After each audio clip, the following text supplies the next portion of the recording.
Hey, what's up, everybody? We're going to get started here in a few minutes. Stand by, grab your drinks, make your side bets.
I think this is a really smart tactic or a smart thing to do when you're playing on a table that you don't play on very often, especially when you're getting ready for a big match, is to practice banking and kicking on that table. Just get an idea of how the rails play.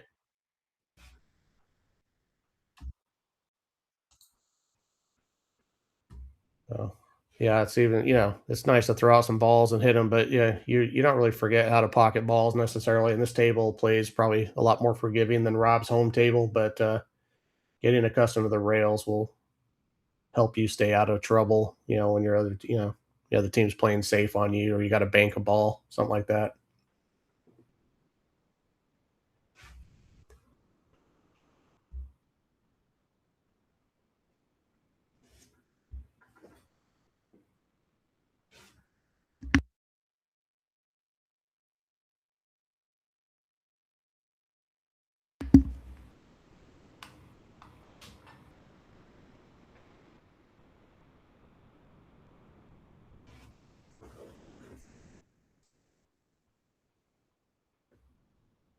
Customary handshake. If you're not familiar, well, welcome first of all to the 11 ball TV here. All right, welcome to the YouTube channel. Appreciate you coming by. Uh, these players at the table. This player at the table here this is Joel. I think I'm saying the name right.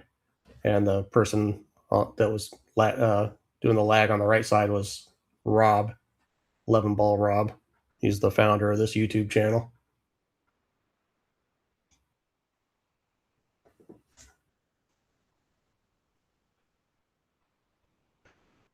Jackie Tucker, first in as always.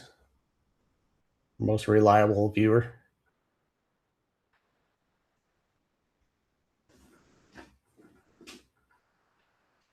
Leading by example. Yeah, if you're just tuning in, you're new to the 11 ball TV. Yeah, please consider subscribing to the channel if you're entertained by what you're watching at all. Give us a like. We really appreciate that. It'll help us grow the channel.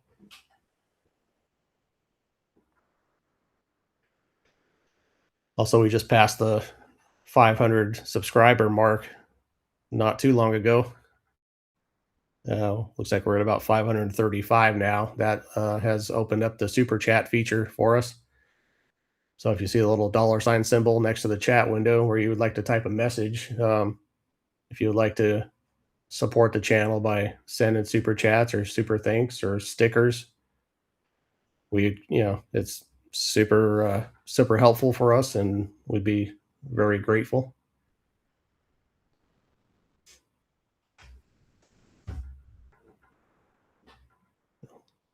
Helps out the commentary team, helps the channel grow, help us continue to put on more matches. Rob has been in action here every day on the channel. So this is tonight's action. We were in action yesterday during the middle of the day. There will be something every day here through Sunday at least. So that's just what's on the books now. So Rob's always looking for a game. So there's a lot to watch here. So if you'd consider giving us a subscribe, that would be awesome.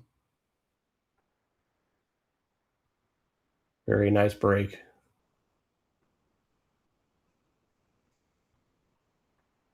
Really nice layout here, with the exception of the 5 and 10 ball are tied up. Got a great starting shot here to get underway, but someone's going to have to do something with that little cluster right there if they want to run out.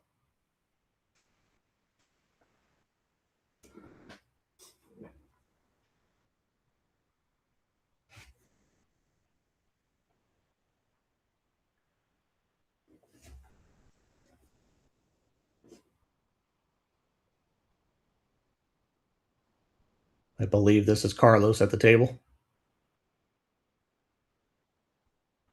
Yeah, pretty good shot there. If this 2 passes the 8 into the side cleanly, looks like he may have a pretty good way to get a little breakout here with position.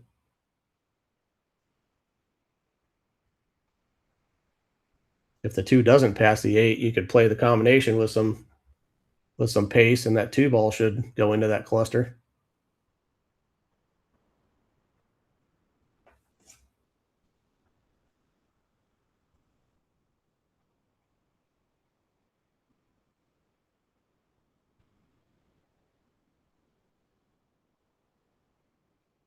Oh, guess I wasn't seeing the angle correctly. Nowhere close.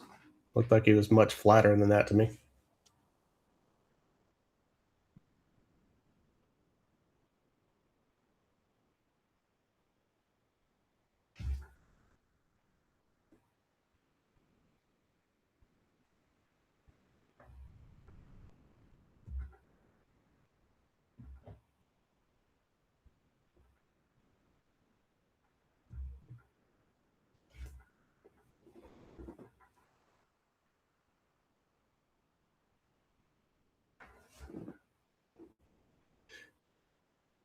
If you weren't here, I don't remember exactly which day it was, but this is a rematch of this exact same table with all these exact same players here from a match that happened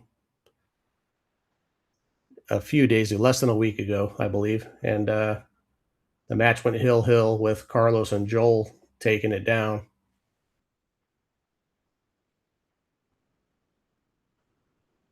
They had an 11-8 lead. Rob and Francisco came back to get on the hill first, and then it went hill, and Carlos and Joel ended up getting it. So it was a really exciting match.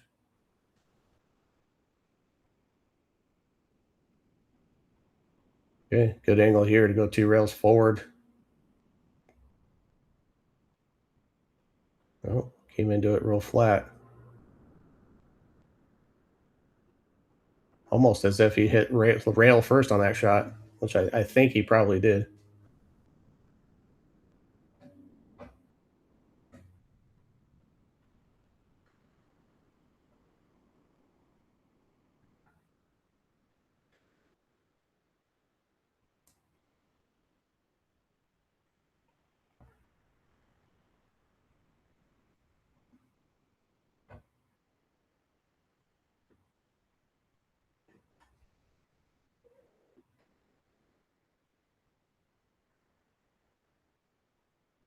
I mean, there's a simple safety available here. You can just kind of clip the 5 ball on its right side, send it to the rail, and try to get the cue ball behind the 10. It's probably what's going to happen.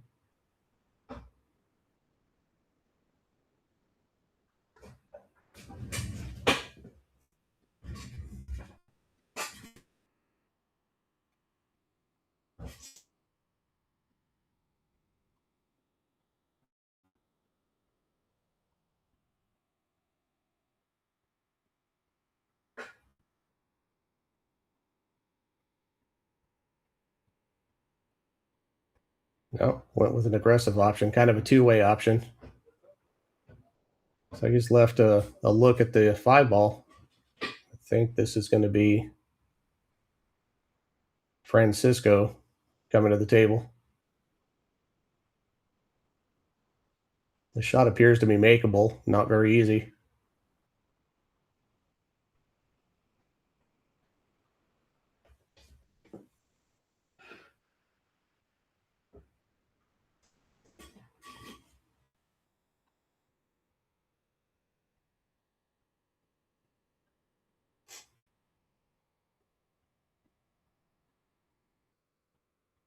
Francisco's rocking the jam up gear. Some nice pool attire, pool apparel. And let's see if he goes aggressive here.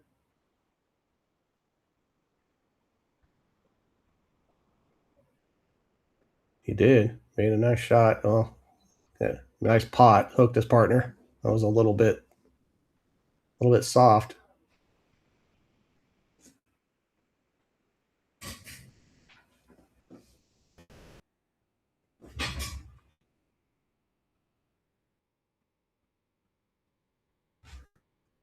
And Rob may have an edge here. We can check that with these EvoSports drawing tools. Yeah, pretty tight.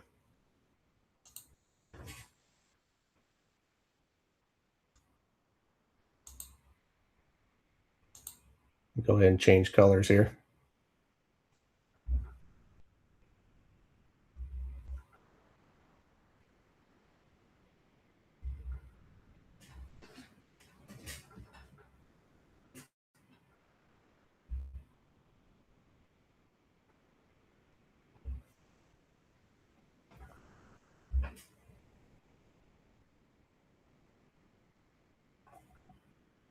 So we have some new people joining. Welcome to the 11 Ball TV. My name is Mike Laus, and I'll just be hanging out here, kind of watching along with you and sharing my thoughts. Oh yeah, getting some requests. Oh, you got me, Matt.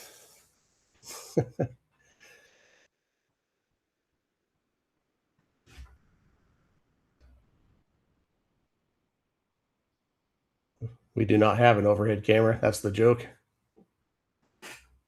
We normally do at the 11 Ball room where we normally stream from, but this is on the road here at I believe it's called the Fraternal Order of Eagles Hall in Salt Lake City. Oh man, overcut that. That was a very thin cut.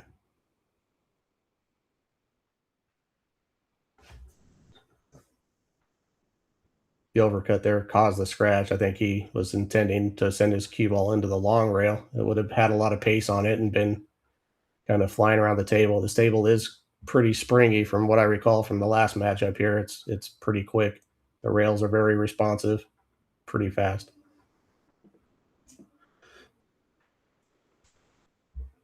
Is that what it's called? The Murray Eagles, Jackie?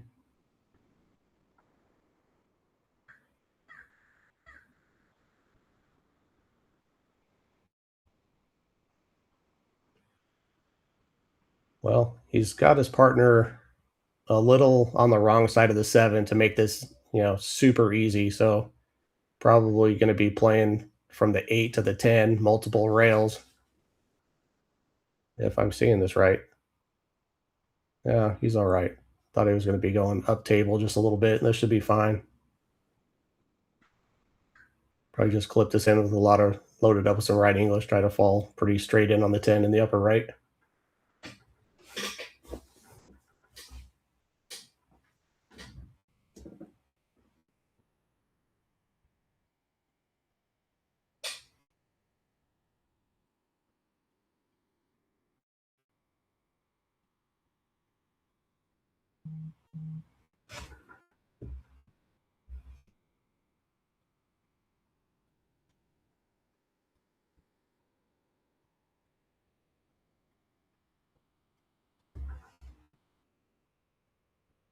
All right. Carlos and Joel take the first game.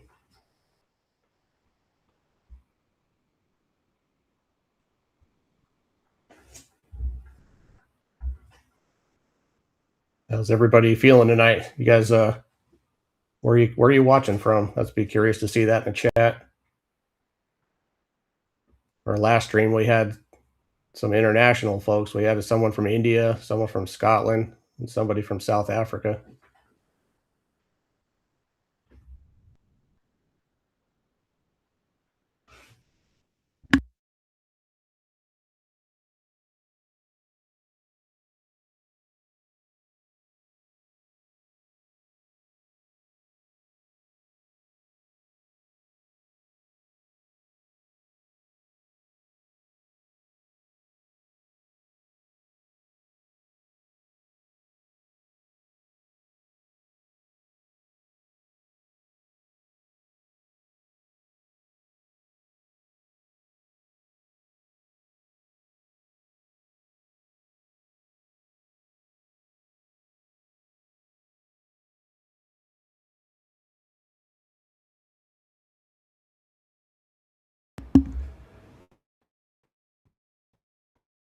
All right, Jackie Tucker's local. Oh, Mary Lynn Harrison, Georgia.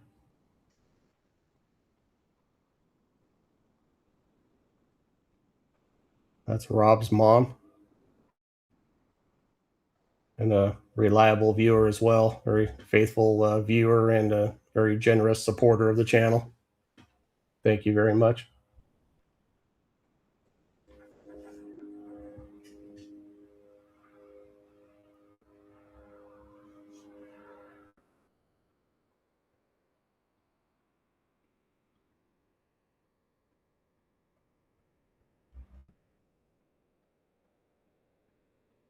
If you'd like to help us support the channel, the like button is a great way. The super chats are a really great way. All of that's greatly appreciated. Highly encourage using the super chats and the stickers. That helps us out tremendously.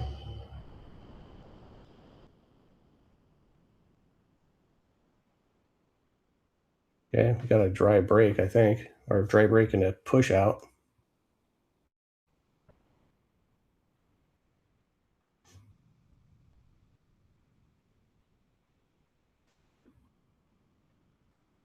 Yeah, I might seriously consider giving this back. Unless you can clip the left side of the one thin enough to avoid contacting the three, I don't believe that's going to be a thing.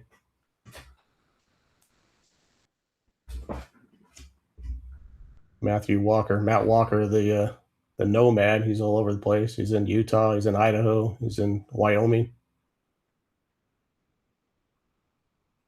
Yeah, that's a pretty good shot.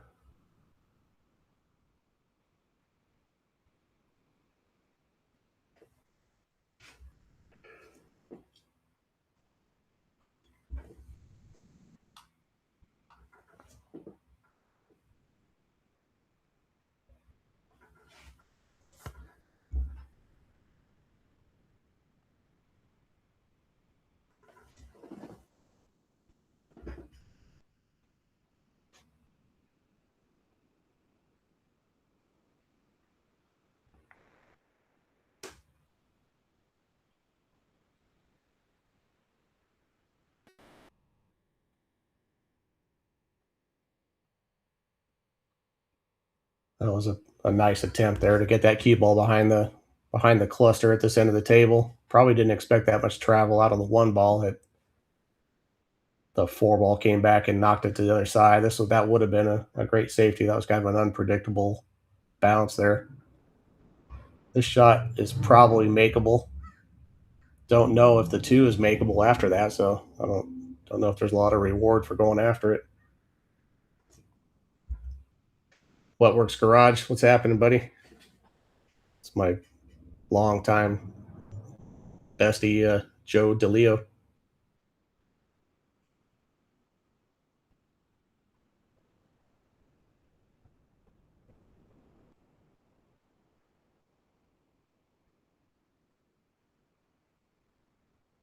Wow, that was a pretty productive shot right there. That's going to pay off pretty big.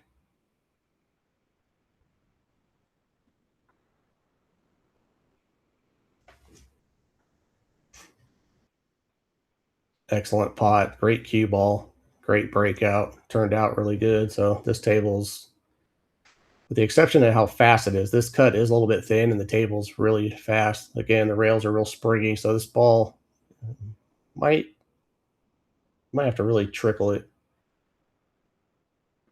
and in trying to do that, has missed the pot. So that's a big break for the 11 ball team here.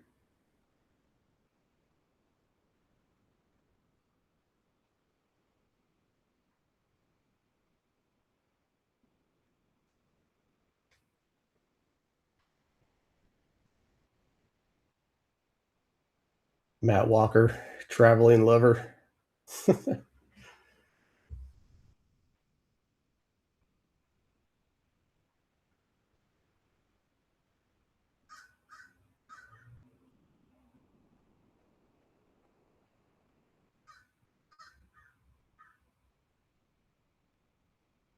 Okay.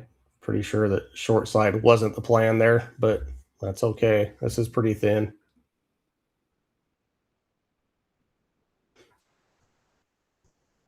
I would probably have to take this shot on the bar table. Rob's a pretty aggressive player. I would assume he's going to go after it.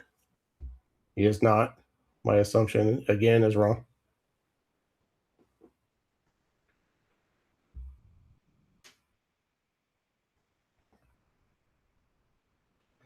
Wow. Great try. Well, great, good safety, smart pocket call there.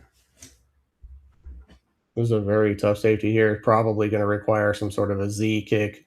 It's extremely tough to judge. That would be something along the lines of sending your cue ball here, back here, and trying to make contact with this three ball. It's going to be tough. He's looking just about where I'm looking. Yeah, he's calling the pocket. Smart. That's what you need to do in 10 ball. 10 ball's a call pocket game. If you make an uncalled ball or make a ball in the wrong pocket, the incoming team is going to have the option of putting you back at the table. So if it turns out bad, you'll get the shot back. If it turns out good, they'll take it.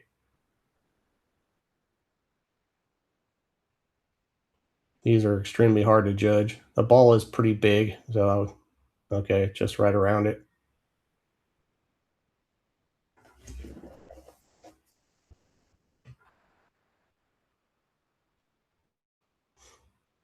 Um, what is going on here?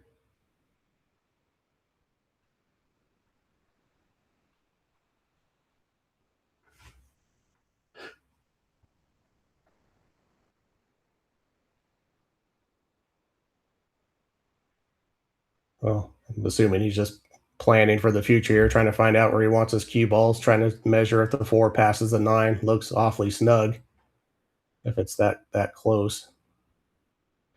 May just be worth playing the combination. That combination is not incredibly difficult. You don't want to play a combination, but if you have to, this is the one you want.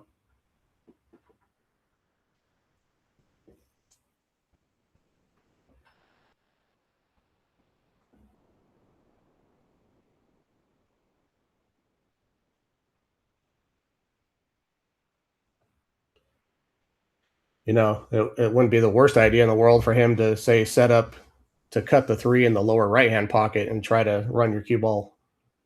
Well, maybe it would be.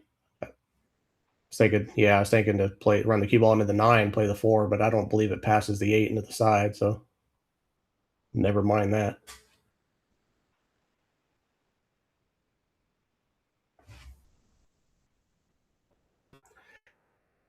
I would probably just play the 4-9 combo before. Well, now he's looking like he might be thinking about playing safe again, going after the three fouls. This I don't love. I don't think this combination is hard enough to justify putting your opponents back at the table. And this kick certainly isn't hard enough. So he's left him and his team open to some luck. Well, I thought that this cue ball had enough space to get to here, but maybe it doesn't. So this might be a slightly better safety than I thought it was.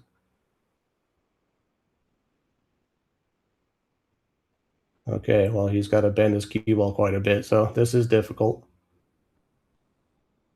I would go 2 rails at this before I tried that. Jason Keating or South Kakalakian. Before I did this bend masse on the cue ball, I would play something along these lines first. I'd go 2 rails at this rather than what he's doing here.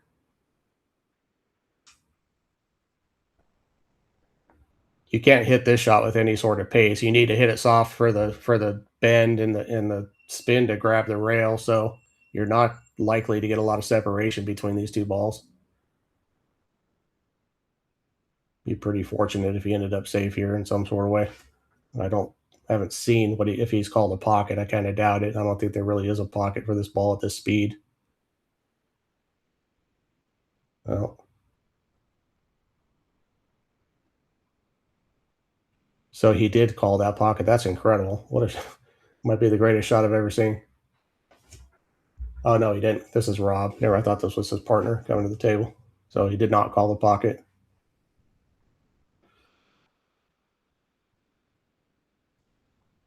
I'll get one of these calls right eventually.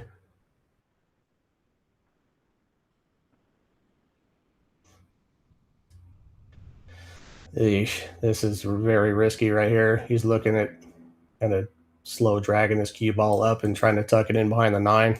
There's a big cavernous black hole of a pocket there waiting for your cue ball.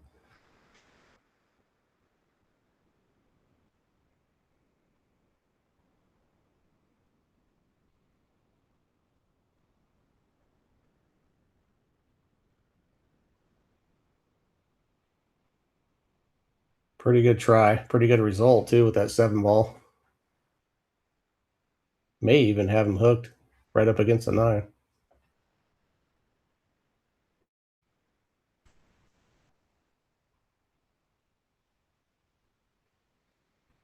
Rob has displayed on numerous occasions, which always surprises me, is that touch he has with his cue ball and shots like that.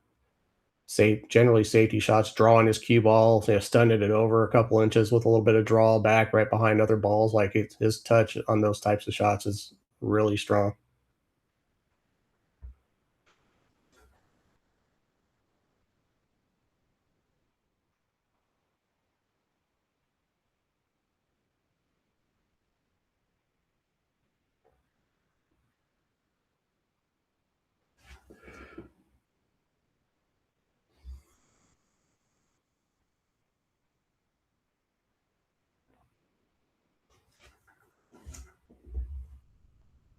Left a pretty thin one. This one might have to go back and forth a couple of times. I don't know if you can cut this thin and hold your cue ball to that right side of the table. Maybe.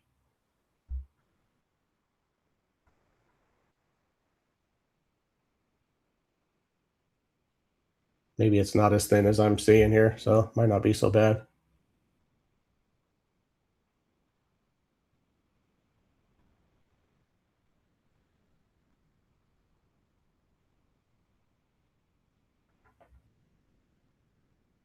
He did opt for the couple times across.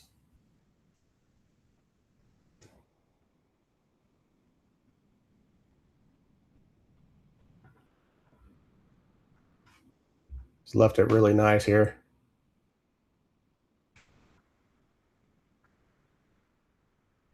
I think from here, Rob's just going to have to kind of get his cue ball out over to here and take this sort of a little bit of a cut shot on the 6 ball. I don't think he's going to be able to get really flat on the 6, but shouldn't need to.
Yeah, that shot by Rob attempting to check it up there and come out between the 7-8 didn't really go the way he wanted it to. Looks like Francisco's trying to cut this thin. He's just going to send his cue ball in the 10 and kind of take what he gets. Oh, man, terrible roll.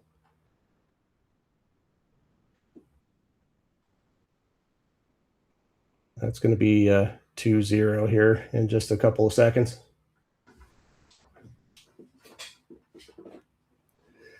This is a similar start to how they got off last time. I think they lost the first 3 games.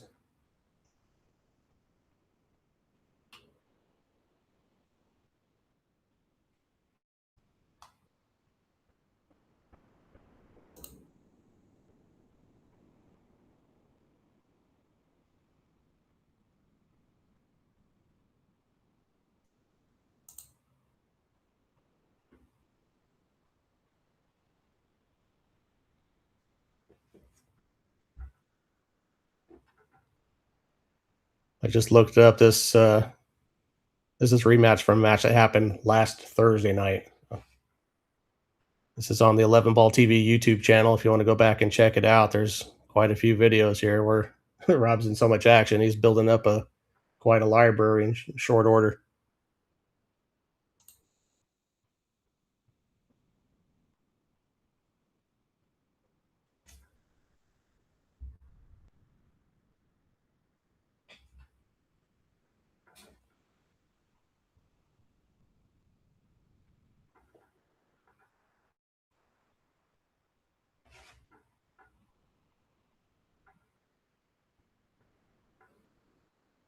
Well, okay.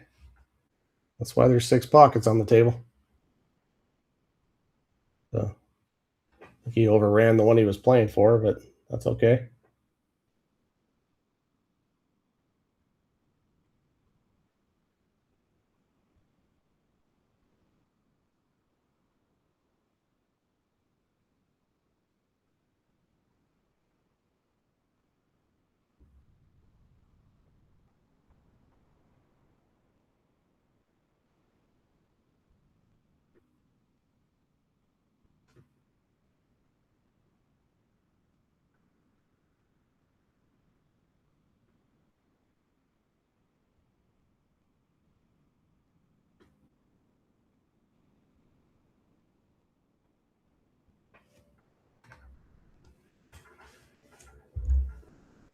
If you would, just take a second and share this video with some friends. Hit that like button.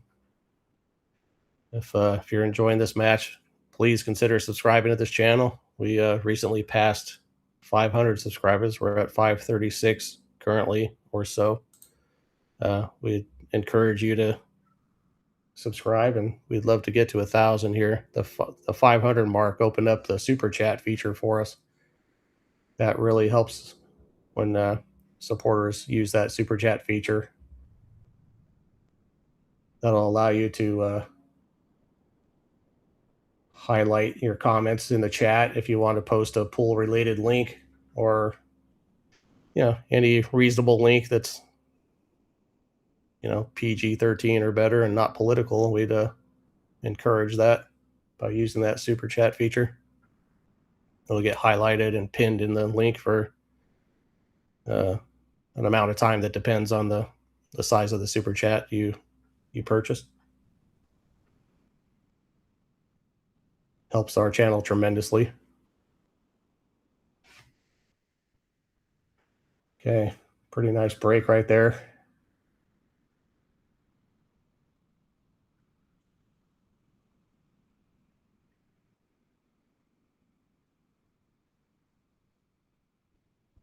Fell pretty good on this 3-6 combination. The 3 is going to be moving if he makes this combo. I would expect the 3, if he makes it, to come over here and possibly either hit the 10 or blast out here somewhere between the 10 and the 5. So it looks like he's kind of sighting that right now, like where the path of the 3 ball off of this combination. Of course, my videos froze up here just for a second.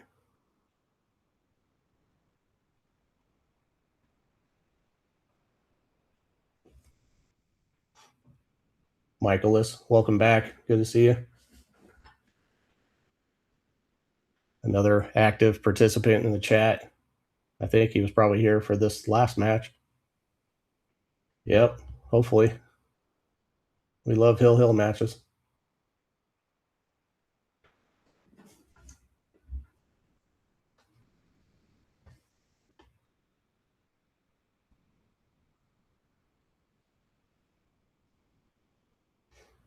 That's Rob there in the chat, the 11 ball TV. Okay. We got a operator error that caused that temporary freeze.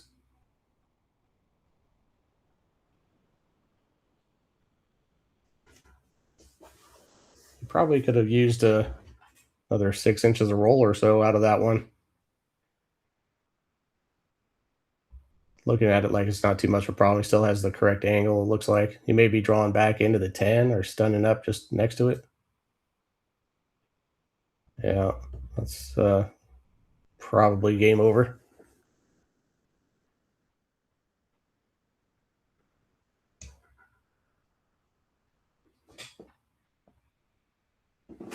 That's right. Michaelis, are you also South Kakalaki, or are you talking about Jason Keating?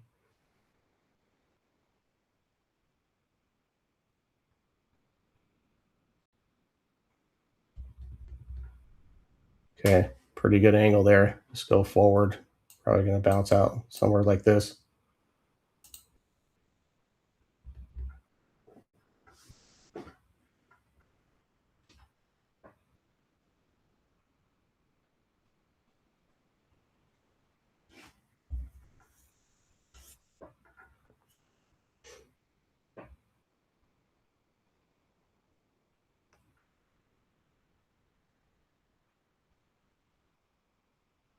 Well, they're good out. A carbon copy of our first 3 games of the first meeting between these two teams. I'm going to call this a 2-team Scotch doubles tournament with a $2,000 entry fee per team. Actually, this is not the same entry fee. This is slightly higher than the entry fee for the last doubles tournament between these teams.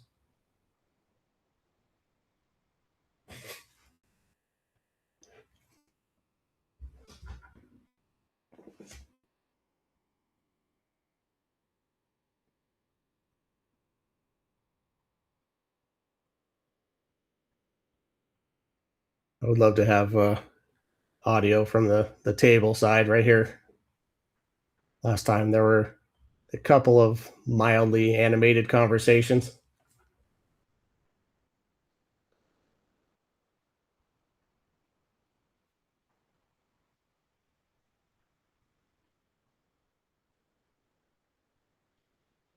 There could also be there's actually a bit of a language barrier between the two players on the home team, Rob and Francisco.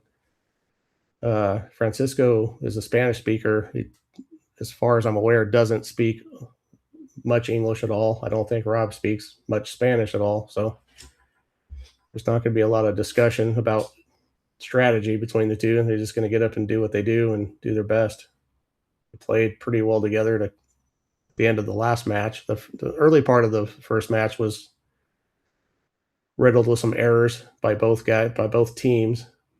It really cleaned up there after about a quarter of the way through and became a very high quality match.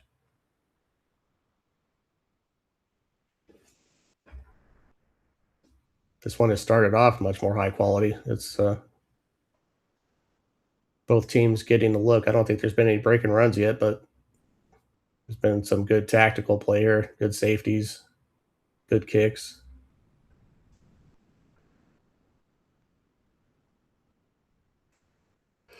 So Carlos and Joel have earned these 3 games so far.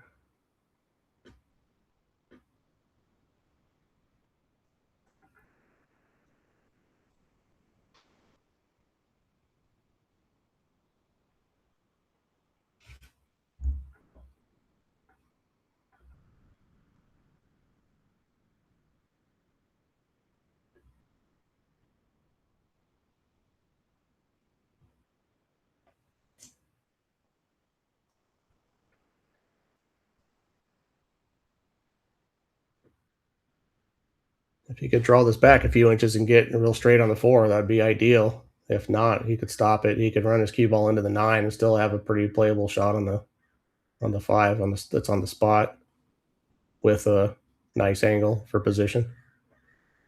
He is slightly on that side of the 4 ball, so he's kind of looking at what I'm seeing here.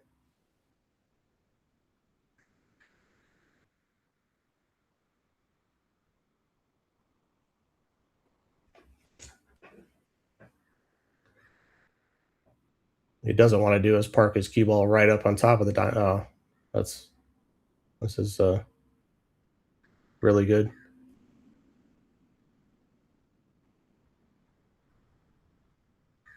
Been spoiled by having the use of an overhead camera in the 11 ball room. This is not the 11 ball room. This is for those who are just joining. This is a Fraternal Order of Eagles Hall located in Salt Lake City, Utah.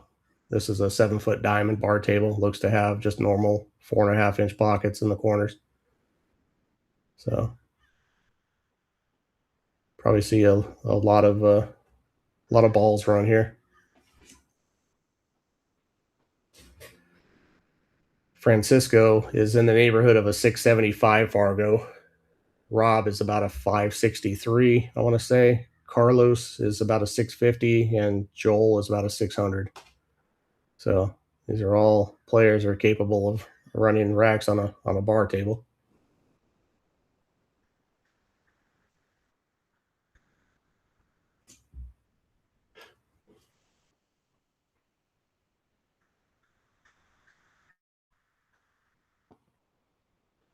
I believe there is a one-on-one match between Carlos here and Rob scheduled for the 11 ball room later in the week. I have to look up which day that is. But I'm guessing there's going to be a spot involved in that match. I'm hoping there's going to be a spot involved in that match. Well, looks like Rob might have hit the wrong button again. No, we're good. Okay. They're nice out. That may have been a break and run.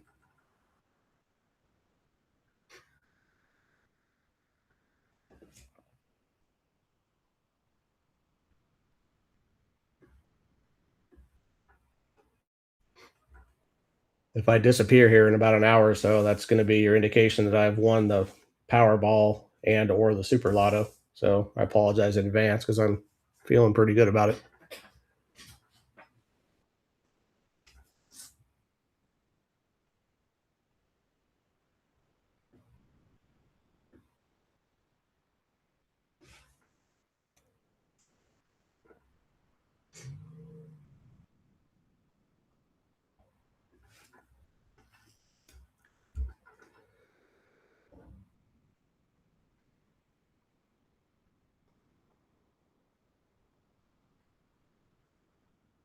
Rob and Francisco are really going to need to make the most out of their next opportunity at the table here, whether that means a lockup safety. Well, speaking of which, okay, this is that opportunity. Closest two balls are about 10 inches away from each other. Well, okay, let's call it 6. Everything has a pocket. Everything has a couple of pockets, probably. So just really going to need to put a leash on that cue ball and get to work here. They don't have much more cushion.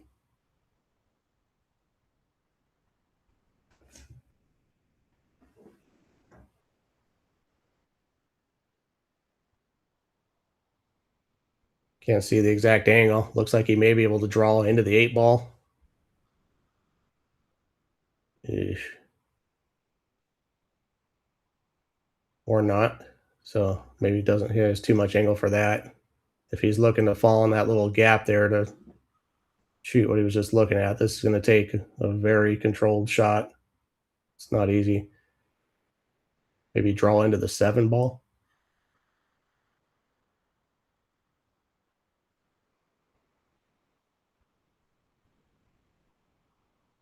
Not enough. And he's expressing his frustration over that.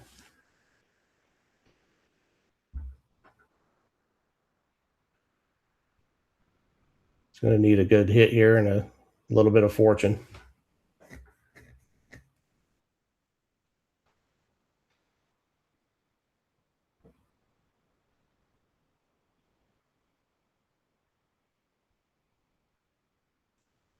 Okay, calling the upper right, just playing the one rail kick. This is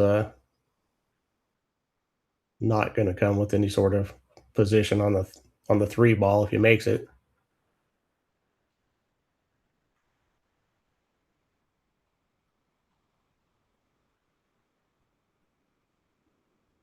Uh, that's no good.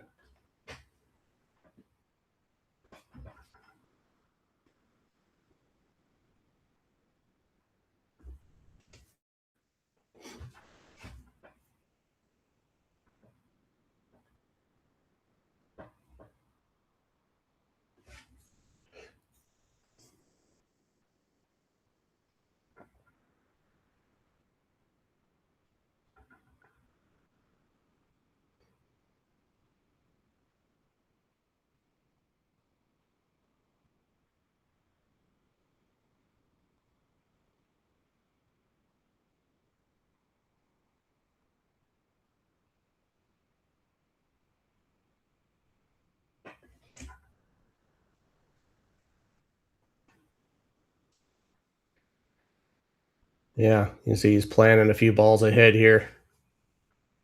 I have to assume he's looking to get his cue ball back out to this neighborhood for the four, and then from the four to the five to play out here, something like this.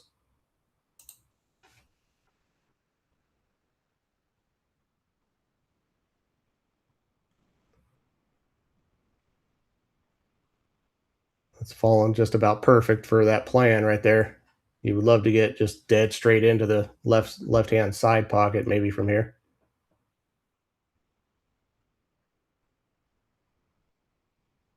You're still looking at coming into it for the upper left corner. That would be fine too.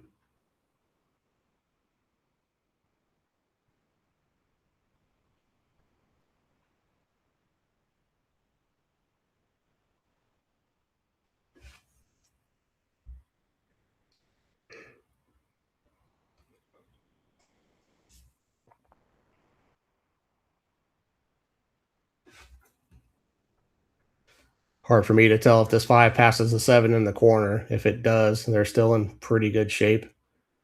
If not, that's a pretty welcome sight for Rob and Francisco. They'll be fine with with coming to the table hooked here with an opportunity instead of watching their opponents run another rack.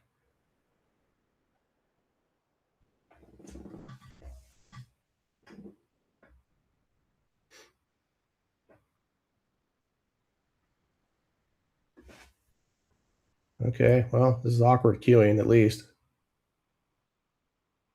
Hey, trouble. Well, fist bump. Congratulatory fist bump for pretty nice shot.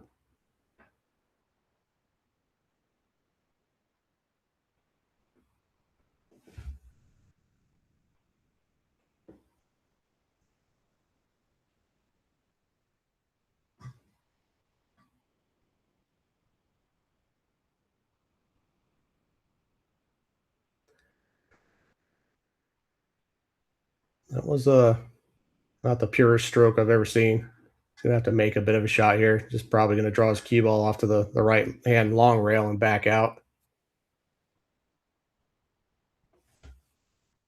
Got a nice angle to do that. But yeah, this shot is missable, I suppose. I wouldn't expect it, but it's missable.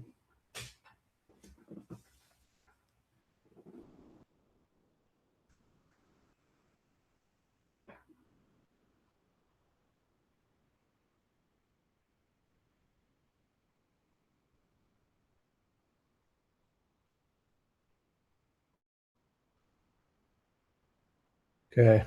Pretty good shot. Wonder if he's gonna play this in the corner. I would seriously consider it rather than having to avoid the 10 ball with my cue ball and swinging around. This, yeah, he's looking at the corner. This is probably the right shot.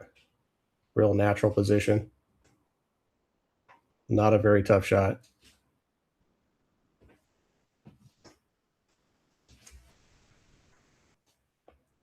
You read my mind.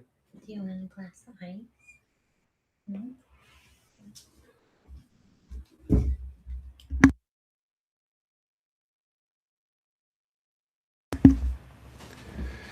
Okay, well, he did opt to play the side and did not end up in ideal position here.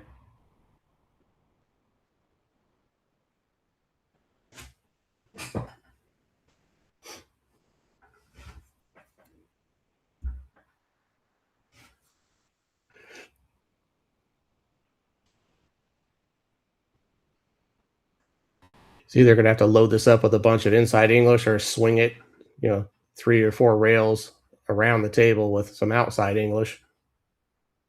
Both of which are, you know, not super easy.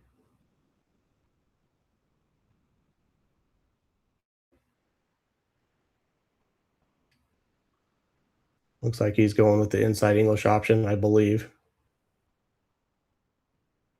Well, he got funny here. Okay, huge break for Rob and Francisco here.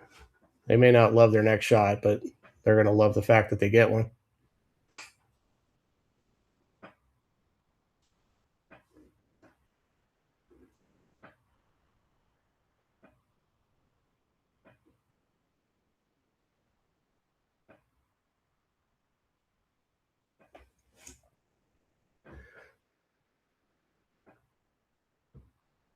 Pretty sure the plan for that ball was to come all the way to here and stick the ball on this bottom rail, but the fear is hitting that ball a little bit too thick and sending the 10 ball out into space where it's pocketable. So this is this is a reasonably good save. Rob is calling the bank. Looks like he's going to be playing the one railer back to where he's standing at the lower right. I think. Yeah, he's just looking at his contact point here, using kind of the diamond system. Being that 10's parked on that center diamond up there, this is what he's mapping out here. It's what he's seeing.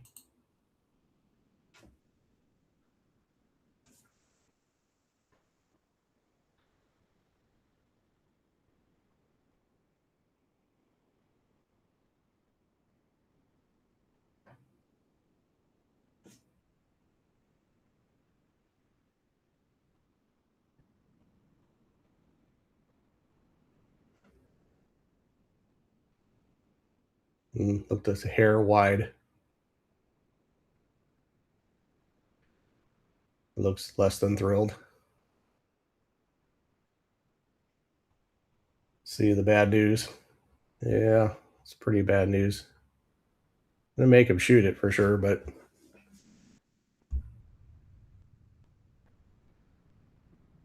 you won't expect a miss here.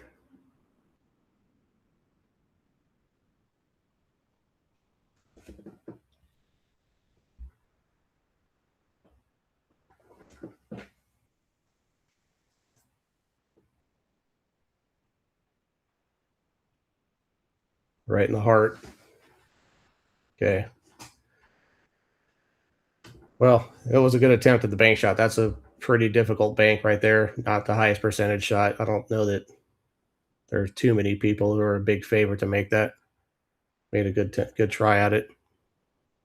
Was happy to have the try, as I mentioned. Pretty pretty tough spot to be in when you know that would have been, I think, 2 breaking runs in a row there by Carlos and Joel. So it was a relief to get to the table with an opportunity. Didn't work out.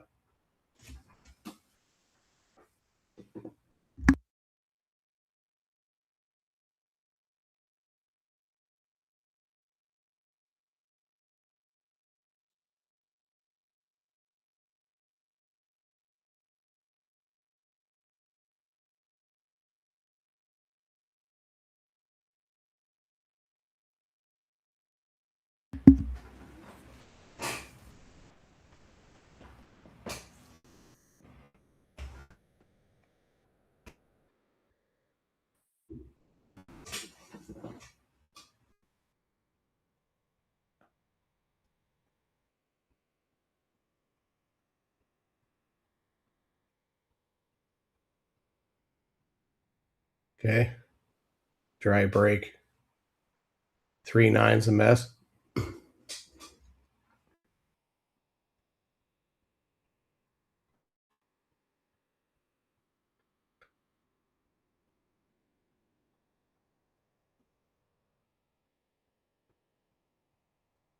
I might consider playing safe on this shot. I don't like the future of the run out. The position on the two is a little bit tough. I might thin the one ball to here and run my cue ball down all the way here behind what I think is the 6, if I remember. But he's going offensive here. Is he going to try to run into the 7-10 or no?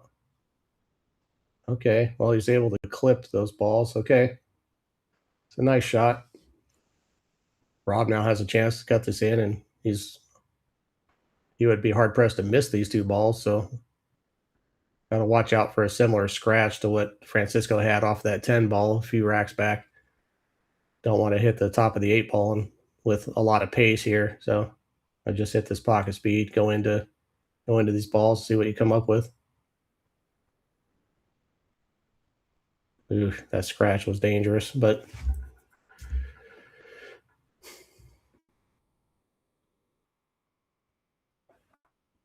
still think you got to shoot at this in the side. You're going to have to move the cue ball. You got to shoot this a little bit more pace than is comfortable, I think, to get the cue ball out from behind the 7-10 for a shot on the 4s. I think if you hit this, your cue ball's natural path is here, so you got something to do before you can see that 4 ball. You may be looking at a safety now.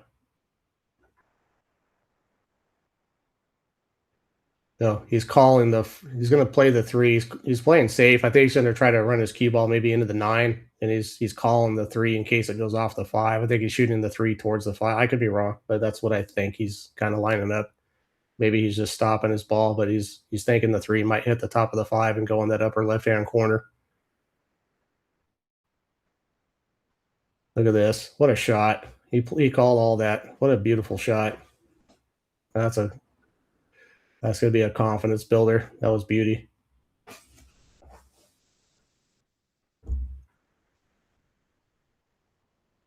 What a heads up play there, seeing that angle, seeing that it might go off the 5. I mean, it worked out exactly the way he mapped it.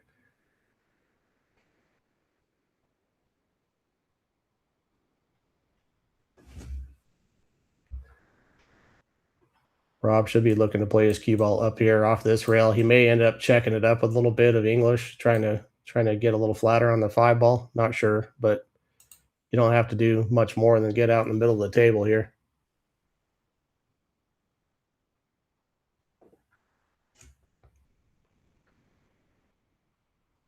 He's kind of digging down. I don't know. I don't want to flirt with that upper corner too much here.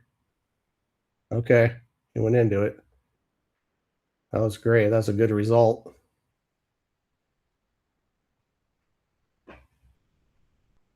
I'm sure the 7 goes in the upper left and the bottom right.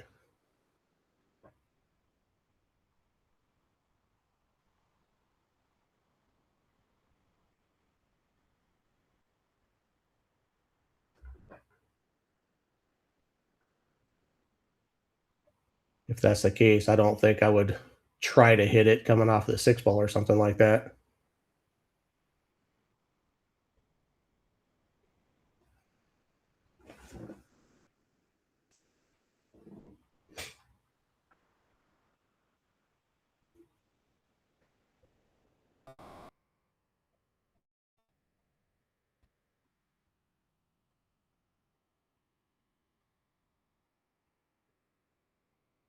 Look at this. He wanted to hit that. That would have been really nice. Now, let's see what happens here. If he can twist this in and hold his cue ball, he'd like to just come off this rail with some spin and float out to like right here.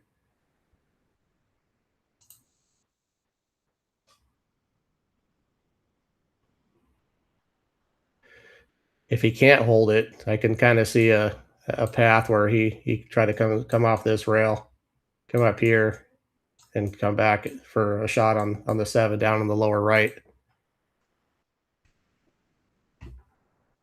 It lays pretty good for that. if this is a little bit too thin to hold it. So we'll see what he's got here.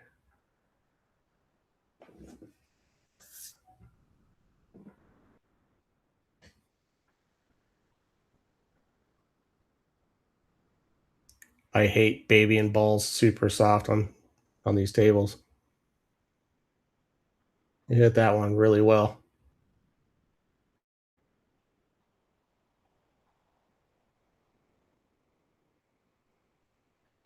Yeah, I don't know if I love trying to get straight on that 8 ball. I might almost float forward a few inches and let him take a cut shot, so the coming back to the 9's pretty natural, using a couple of rails rather than some draw. I feel like if you went forward and you're able to float your cue ball to about up here, it would be pretty good. But he's looking at something different.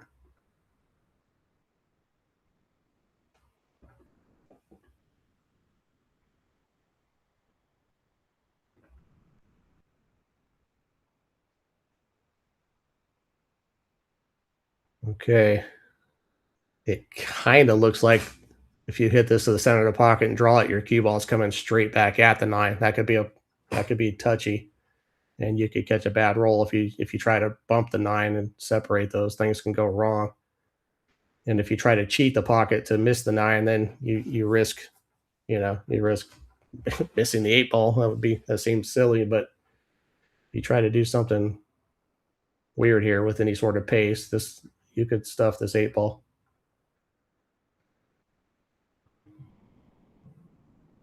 Is he going? Oh boy, he's going forward 2 or 3 rails. This is going to take some pace. A nice big straight follow stroke. You don't want to load this up with a bunch of left. Okay. Well, he's left his partner a bit of a cut shot, but that's okay. This table's pretty forgiving.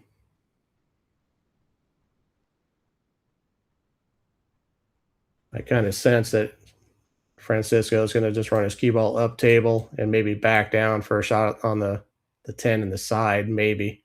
It's kind of what I'd be looking at. This is a fairly thin cut. I don't like hitting these too soft.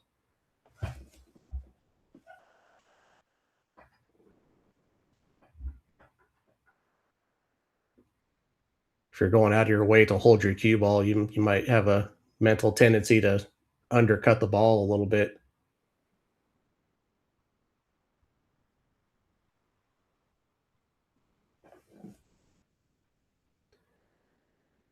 Yeah, he played it exactly the way I was describing. This turned out perfect. Okay. I'm gonna remain silent for just a second. I don't want to, you know, do the old commentator thing, but I really love their chances of putting one on the board here.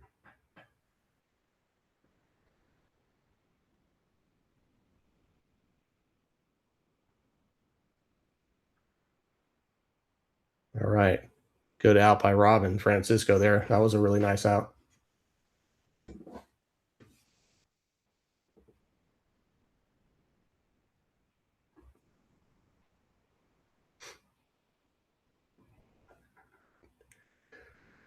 Okay, so it appears that they have the option of starting over the order as they choose in any new game, which is good, and I like what they're doing here. I like that Francisco, being the higher rated player, is wants to have the first look at the table. So assuming Rob makes a ball on the break, Francisco will be up there with the, and that's the right strategy. If you have a strength discrepancy between the two players, obviously you want your strongest player to get you started.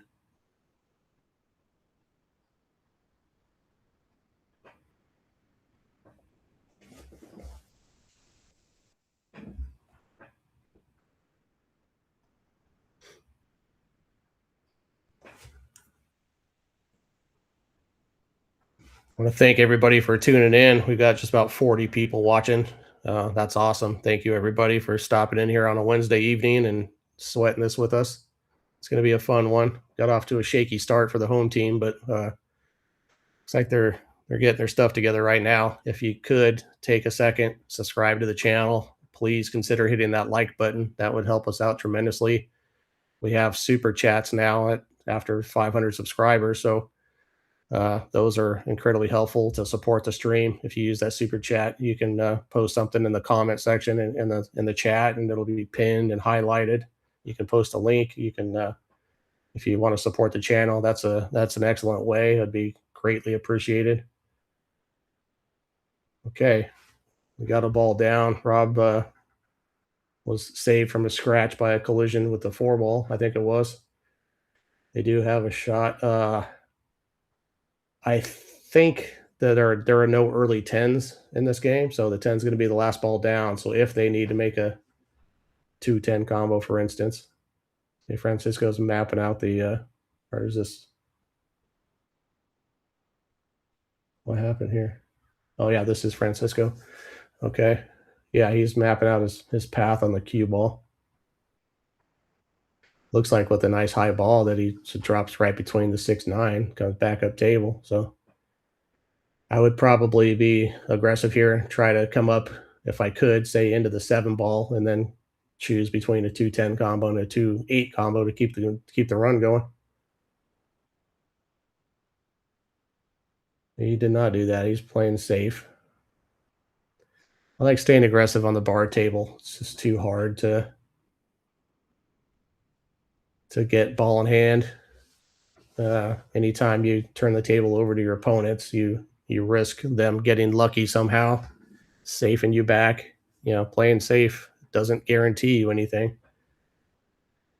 Not even another turn at the table. So when I have an open look, particularly on a forgiving bar table, I like to start shooting.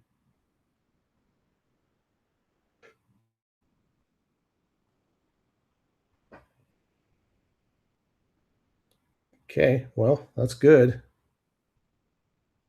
This one ball appears to pass the 3 into the corner. It's these two balls look to be pretty close together. It's a little bit of a goofy stroke because if you follow through, obviously when the cue ball hits the 1, it's going to stop, and your cue tip is going to continue to go forward. So there's risk of a foul by touching the cue ball twice with your tip. That would be called a push shot or a double hit if you're not familiar. I'm sure a lot of the players in the chat are familiar, but if you're not a super experienced pool player, and it'll be obvious. The cue ball would kind of chase the 1 at a very similar speed. With a legal stroke, even with a follow stroke, the 1 will start going right away, and the cue ball takes a second it spins on the cloth, and it'll lag way behind. But on a double hit, the cue ball will just chase the 1 ball almost immediately right behind it. So it'll be easy to tell, and that's going to be why Rob is elevating the end of his cue here to try to avoid doing that. We can't see it. We don't have an overhead camera view, but I'm sure his opponents will be happy to point it out to him if he does it. Okay, well, I don't see a pocket for this 2-ball, so we're probably going to see another safety of some sort.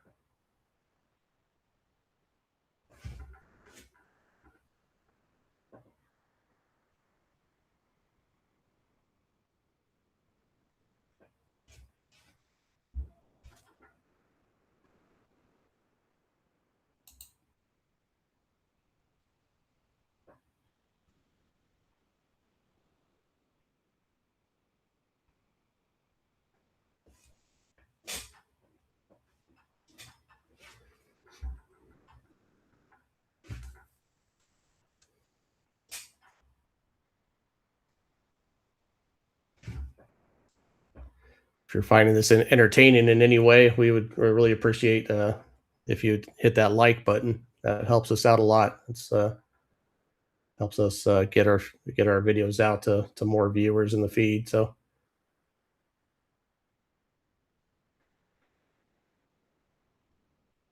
okay, really nice shot there by Francisco. That safety was necessary. So it's not a particularly difficult hit, but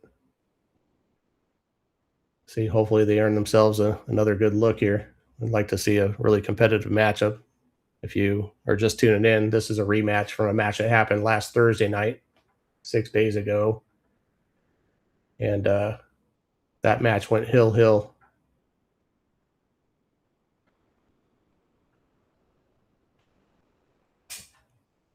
Okay. Well, I would be happy if I was Robin Francisco to see him calling this pocket. That means that he's looking to come in 2 rails behind this ball and hit it this way. Well, the reason I'd be happy is because the path of the cue ball wants to go straight towards that pocket off of a shot like that. So, okay. I don't think he has enough space between the 2 and the 3 to drop his cue ball through here and go towards the 10 without rubbing the 3 ball.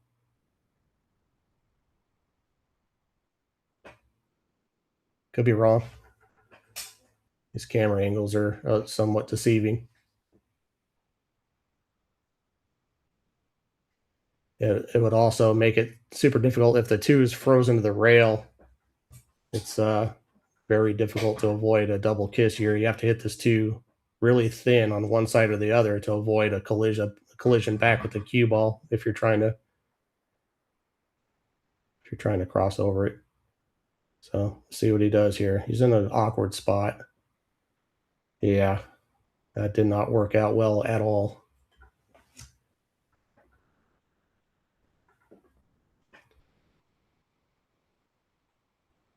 If I'm correct, he'd be fortunate that this is a no early 10 ball match. Almost sure that's the rule they're going to be playing. So this combination will just simply be to keep the run going. The 10 will spot if he makes it. It's not a win.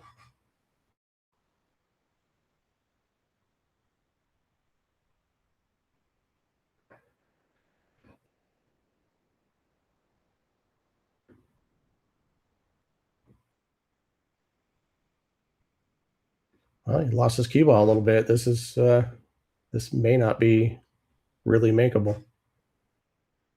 So if that's the case, he's going to want to bank the 2 ball and tuck it up tight here under the 8 ball, and he's going to want to send his cue ball up table over here someplace.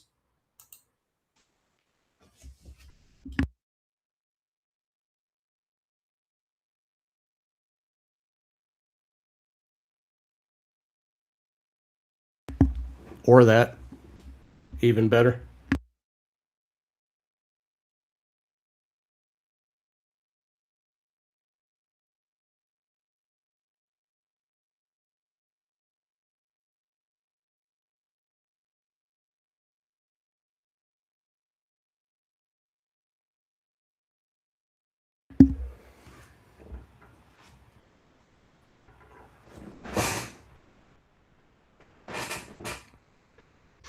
This is a very difficult hit right here.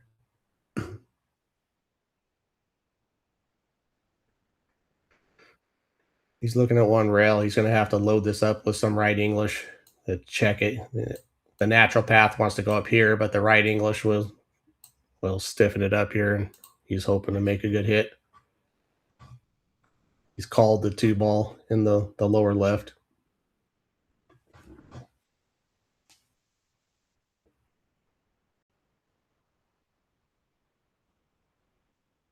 Made a great hit and got a really nice result out of it. It was rewarded.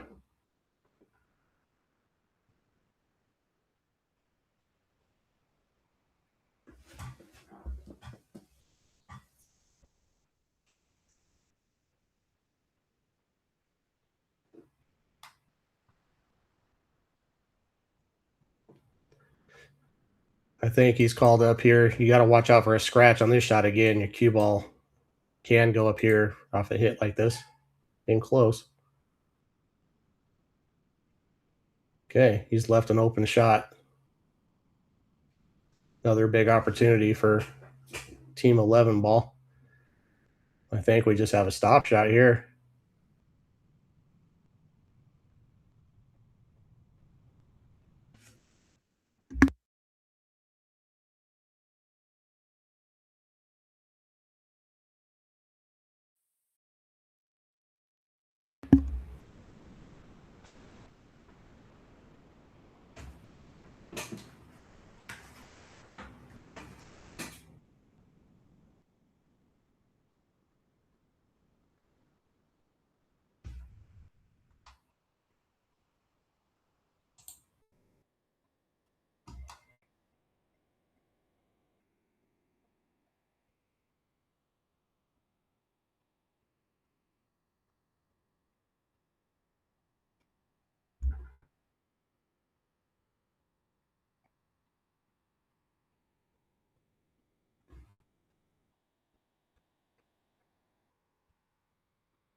I think he may have a really nice angle to follow his cue ball forward and fall out here for a nice shot on the 5. Otherwise, he might need to fall in this gap. So he is hitting a high ball, so I think he's playing that shot. Oh, he had to load it up. So that's as good. Probably better.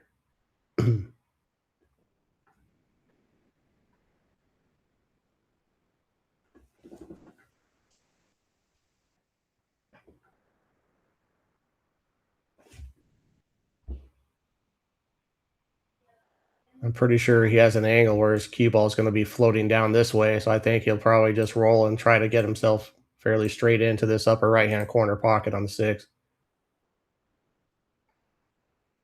Want to keep it simple here. No, he did not keep it simple.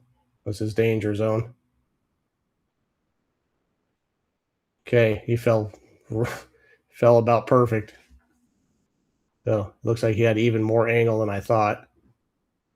Assuming that the 7 passes a 9, sure it looks like it does, then there's not much work left here to do.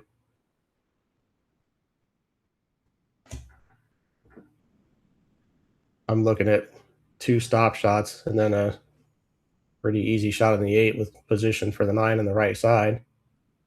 This is if I'm seeing this correctly, it's a pretty easy layout. Okay.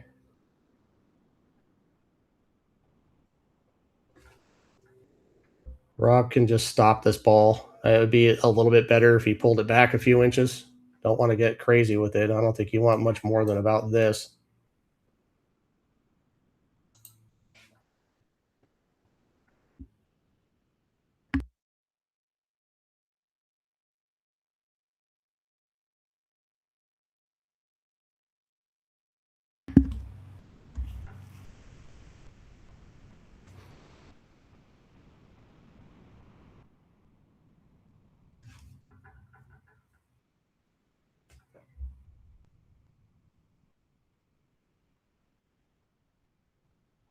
That's great. Nothing wrong with that at all.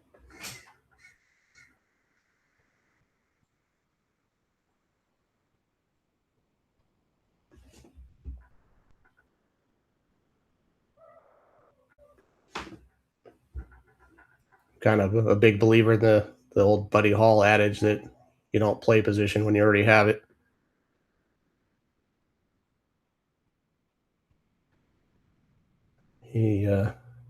It's okay. That's pretty good.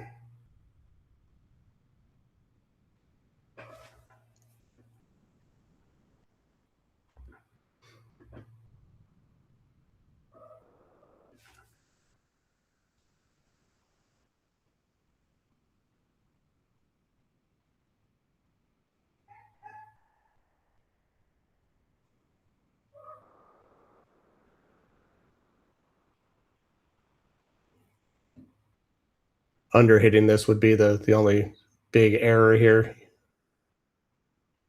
You got it really good.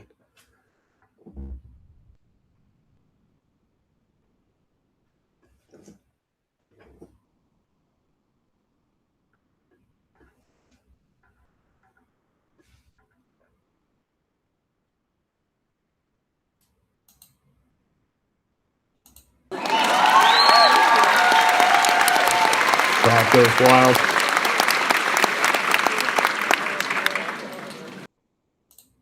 What's up, Rail Birds? 11 Ball Rob here. Just wanted to say thanks so much for your support and helping us build and grow the community here. And also wanted to ask you guys to show some love to the commentary team. We're going to throw up our Venmo code here for the commentary. Open your Venmo app. It's at commentary, or if you just scan the QR code. Also, there's a link in the description. Anything helps. If you can throw these guys a couple bucks, it's really appreciated. They do an amazing job and help keep these streams more interesting. Thanks so much for your support. Love you guys.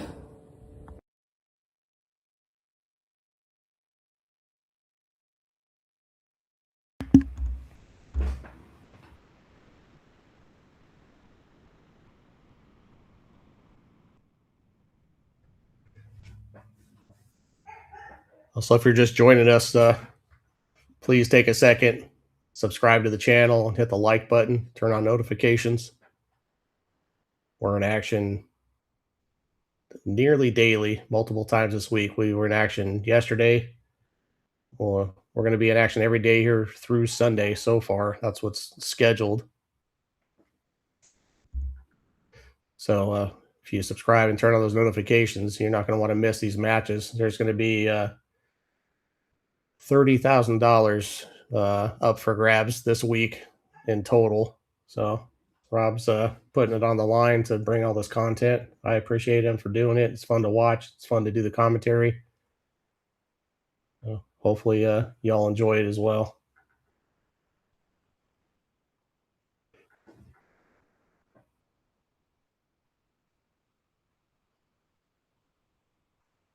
Oof, sit. Okay.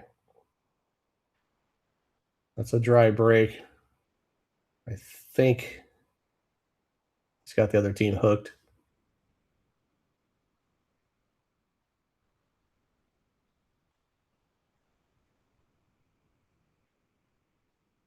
If that's the case, it's interesting to find a spot to push out to here.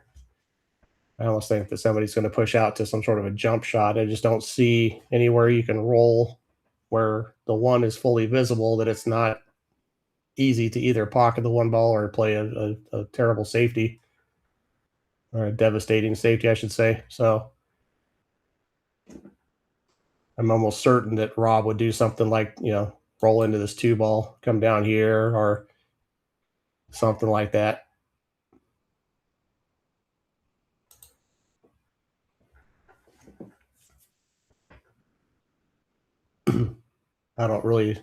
I'm not as familiar with these other two gentlemen, Carlos and Joel, so I don't know their tendencies, don't know how much they like the jump cue, but at their Fargo levels, I assume that they're very capable of using it. So it seems like the push out is to.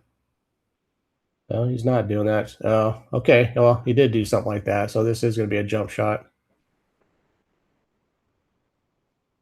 I would give this back immediately. It looks like they have.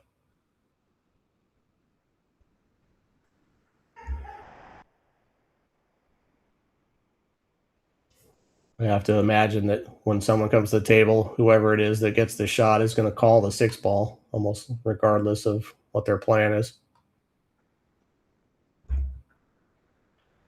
I say that because if you jump and you clip the right side as the shooter's looking at it, your cue ball is going to want to come down here and run into this, and makes the likelihood of pocketing the six by accident. You don't want to not call a ball, and when you're playing 10 ball, and leave an easy shot, and your opponents get to shoot just because you forgot to call something. So every time you're at the table in 10 ball, it's smart to call something, even if you're pretty sure nothing's going to go. Just call the most likely. Doesn't matter. It's just smart to call something, particularly if you're jumping, and the ball's going to be flying around a little bit. And he just did call the six ball. May not even be trying to make the six ball, but it's just smart to call it. You don't want your opponents to have like I said, have a free shot at it just because you forgot to call something. Well, I thought he called the six ball. He may have. Since the six is makeable now, I'm certain that I would shoot at it. Position on the one afterward could be a little touchy. You're probably going to want to try to put your cue ball just about where the one ball is right now. Okay, well, looks like someone's lining up a safety here.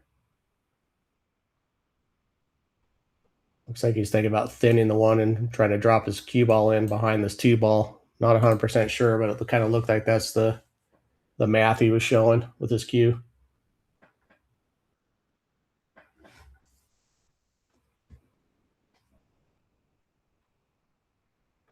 I would just shoot at this combination. I don't see a good reason not to. I mean, it's pretty darn easy. If you can make this combination and get your cue ball off the bottom rail and back up and bump it into the 9 super softly or something like that, you got a very good chance of running out.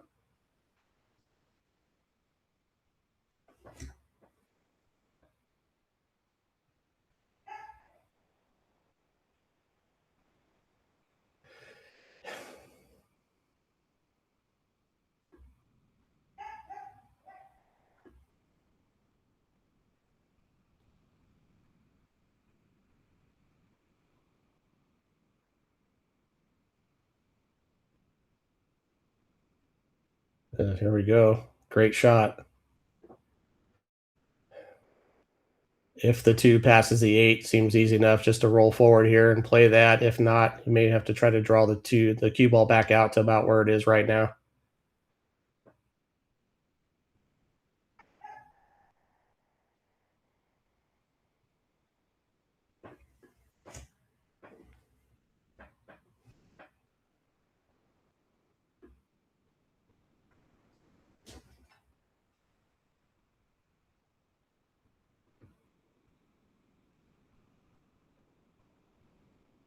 Very nice cue ball.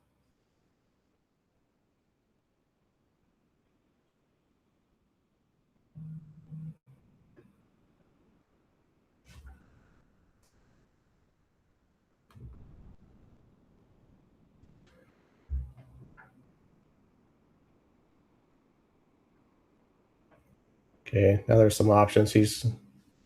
I don't know if he's going to try to load this up and go around the 3 ball or come straight back up the middle. He's going to want to hit this with a little bit of pace. You want to make sure you get clear of that 9 ball. Okay, very nice shot.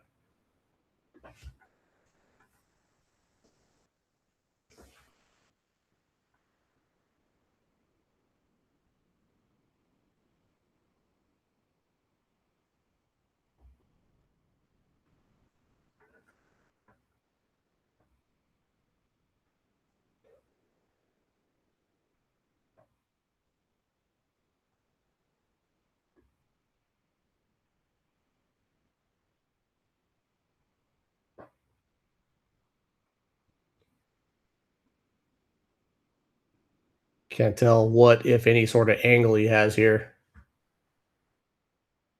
Might be worthwhile to try to kind of draw it back to where it is if he's dead straight, maybe even further, maybe even just kind of let the cue ball go. If you come up short trying to hold your cue ball to, you could get stuck behind the 5. So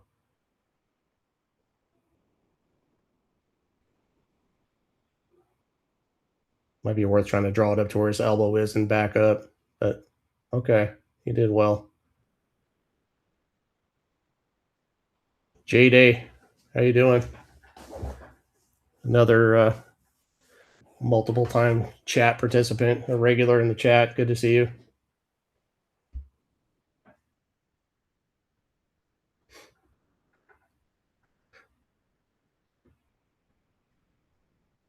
Feeling lonely. I'm not getting a lot of talkative people in the chat here today. Jackie and Michaelis are helping me out some. I enjoy participating in the chat, so if you got any questions or comments about this match, please feel free to type them in there. Makes it fun for me. Okay, I think this 5 ball will pass the 8, so you don't have to do a lot. Just go straight across and back out. And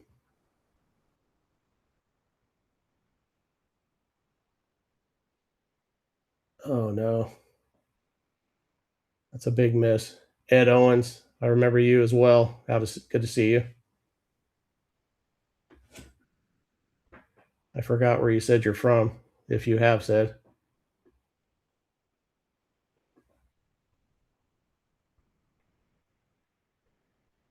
Yeah, that was a big miss there. I would have loved to see the home team get to claw this back to a 2-game gap here.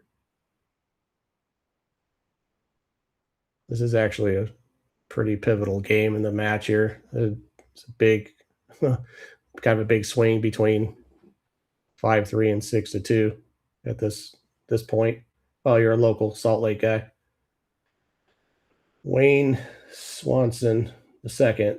I think I remember your name too. So welcome back. Let's just join. Yeah. Thank you for tuning in. Yeah, if you're liking the match, hit that like button if you haven't already. We got the super chats too. Those are a great way for our viewers to support the channel, in addition to likes and subscriptions.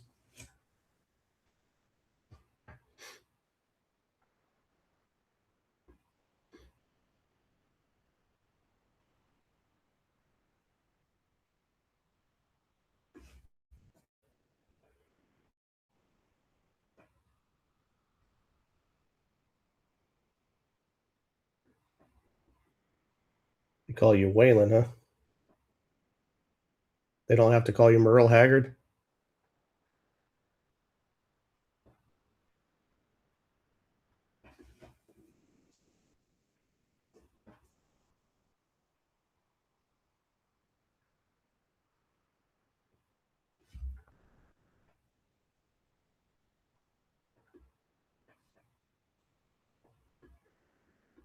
Okay. Looks like he's got an angle where he's going to have to, can't just roll this into the corner because there's a side pocket there in the path of the cue ball. So going to have to do a little stun. Nothing crazy.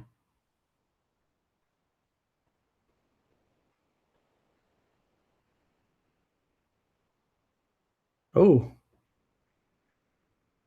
Okay, well, even though the home team didn't come up with a, well, maybe there is a makeable shot. There is a bank shot available here up to the upper left, I think. Not sure if that's the move or not, but be hard to pass up if you can get a big enough piece of this 5 ball.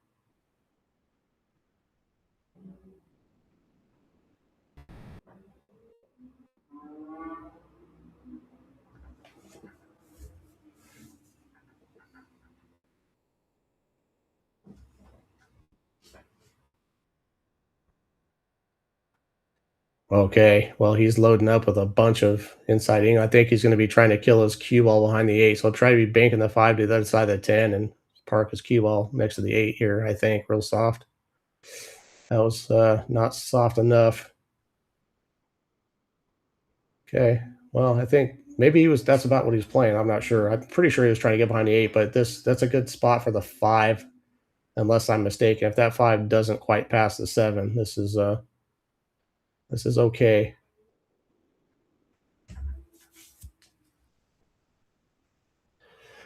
I mean, I'm a Hank Jr. guy myself, Wayne, but Merle's all right. Waylon's all right. I'll listen to the old outlaw country anytime, no problem. Country boy can survive, says the Huntington Beach resident.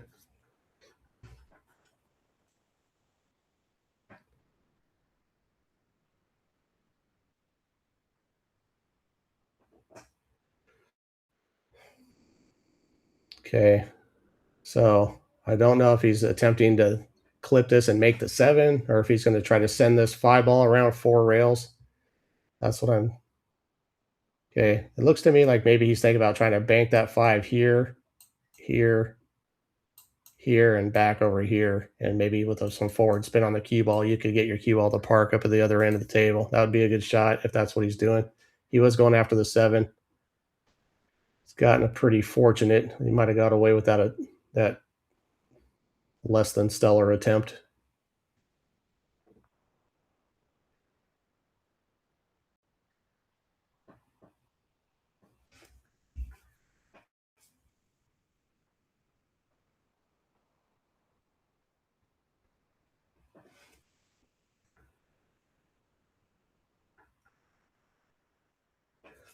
So, okay, he's calling the combination here.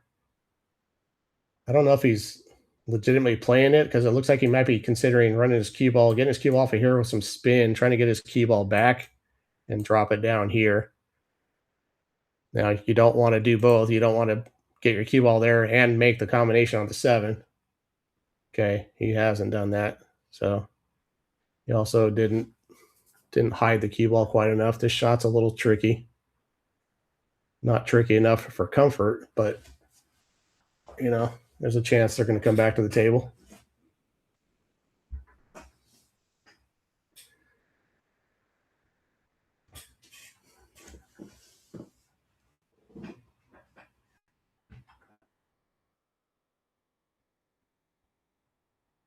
Wow, that was a very good shot.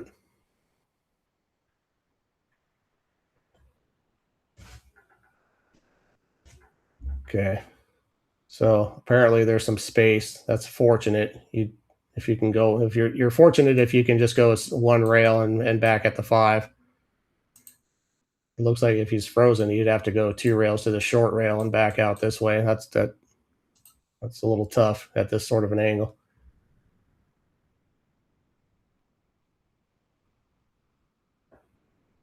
What he'd really like to do, even though he's calling this pocket, is clip it a little bit too thin and send the 5 ball over here.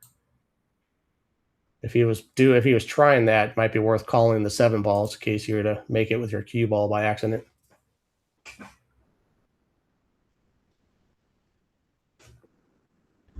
So if I was playing that safety, I would call a 7 instead of the 5 here.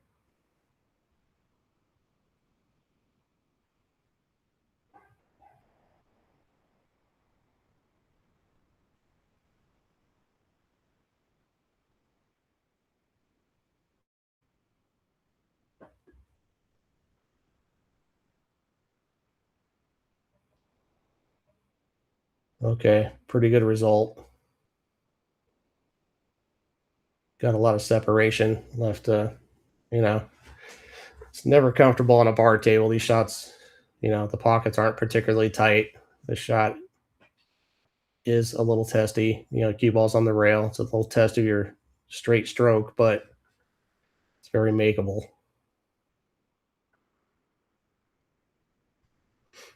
That was a nice hit, though, and nice speed. Did all he could hope for there.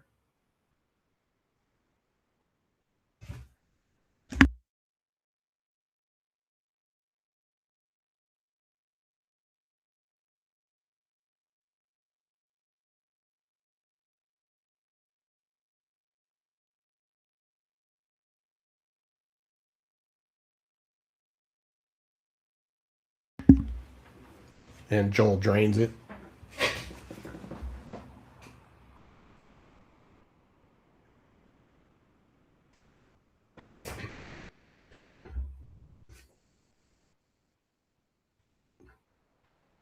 Wayne Swanson the second.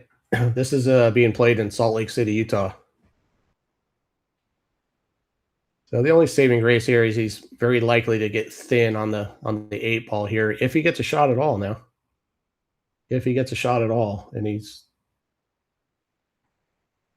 put his partner in at least county, if not worse.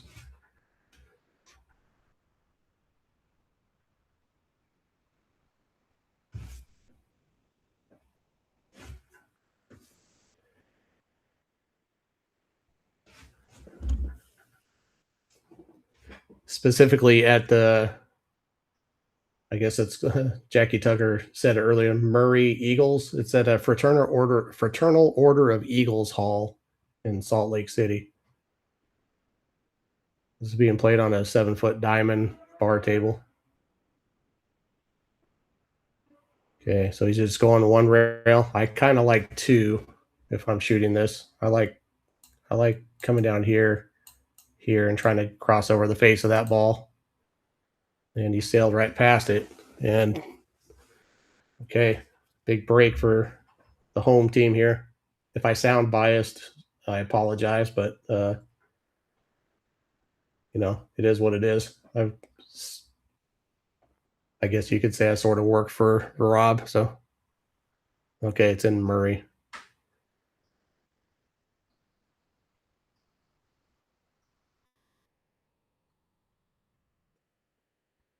Okay, we're going to be at 5-3.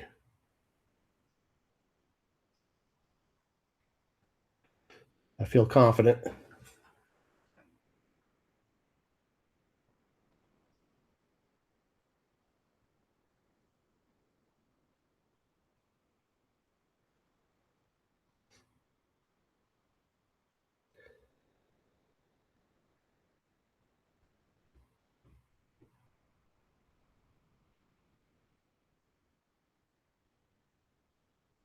So, Waylon, are you staying home and loving Jesse more these days?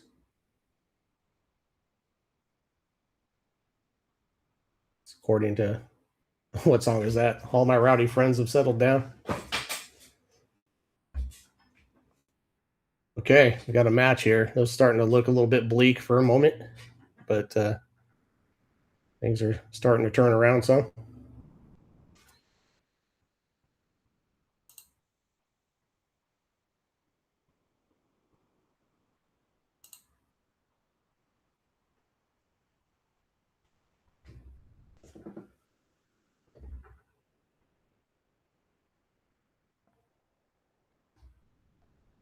Oh, okay. So Ogden is north of Salt Lake City? Okay. Didn't know that. Yeah, Jackie, I'm full of them. Actually, somehow I have a weird memory for song lyrics. I think I literally know the lyrics to thousands of songs. You're a truck driver in Oregon right now. Okay. Spent a little bit of time in Oregon. Used to have some family there. They've, well, not to bring anything down, but they're no longer around. But they were located in near Eugene in Oak Ridge, Oregon. A little small town, a little nice place. Their backyard used to slope right down into the Willamette River. Super scenic.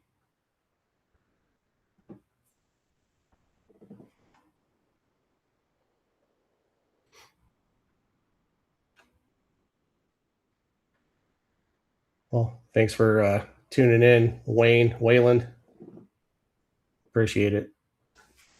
It's good to have you here. Good to have everybody here. All, what, 41 of us, so right at the moment. Be super cool if we got some likes.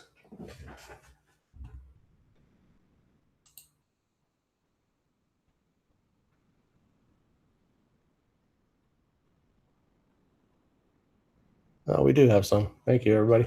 I didn't refresh my screen, so.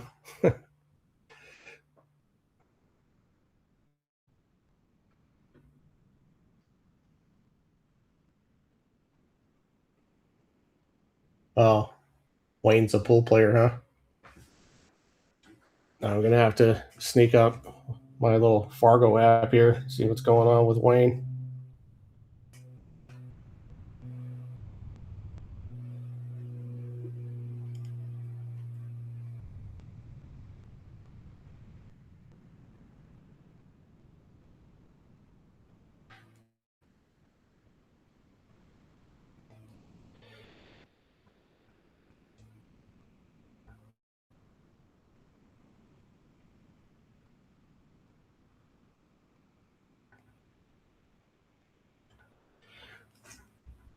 $3.97. Okay.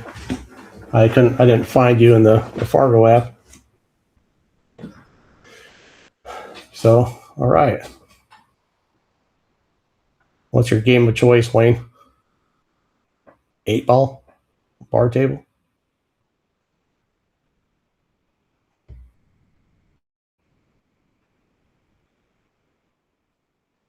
Okay. Pretty nice shot there. Good opportunity for the incoming team to play a safety. Should be able to clear the one ball out this way and maybe even come back and use the 4 to stop your ball here.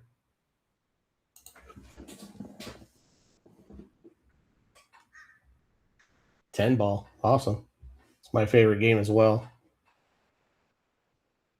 I still play a fair number of 9-ball tournaments just because that's what's available at my home room. But I do prefer 10-ball, and I like to play some one pocket.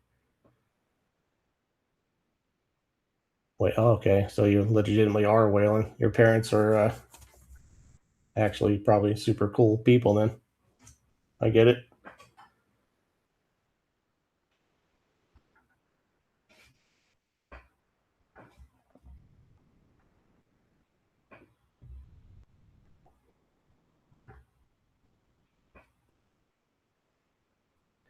Whalen with an E, huh? Wasn't so Jennings was an O, I think. So okay, I got you.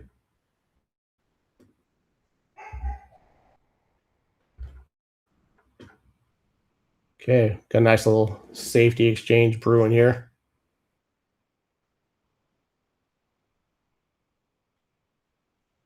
I think Rob would like to avoid clipping the 3-ball with the 1-ball here. Oh, can he see the edge? Maybe he can see it directly. No.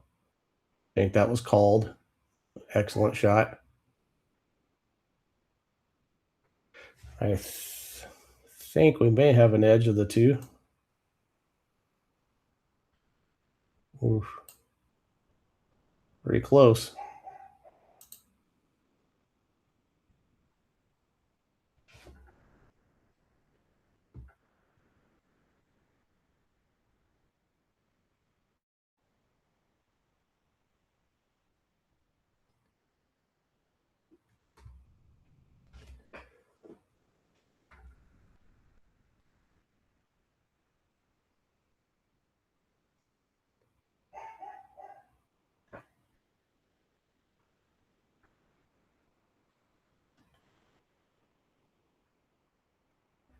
See what's going on here.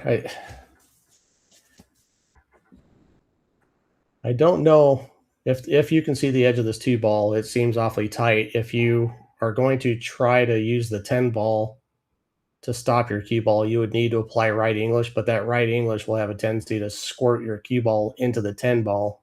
So you got to be real careful here. You may have to just put some left and try to go up towards the 7 and spin around somehow. So he just went into everything. He's not going to come up with a shot. He was in a goofy position there, but he did well to pocket that ball.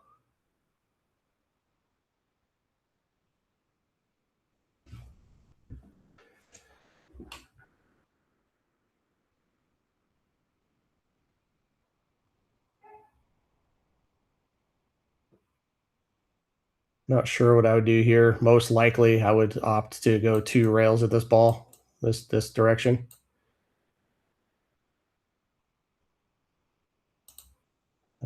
He's looking at going airborne.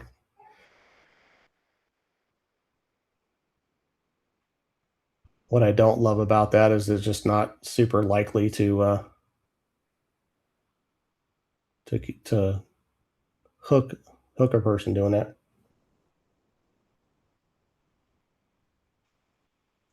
So he's called the side pocket. I wonder if he's planning to just go 1 rail and try to clip it thin. I also kind of like going this way. Trying to hit it that way. 2 rails. I'm going to stop doodling on the table for a couple minutes.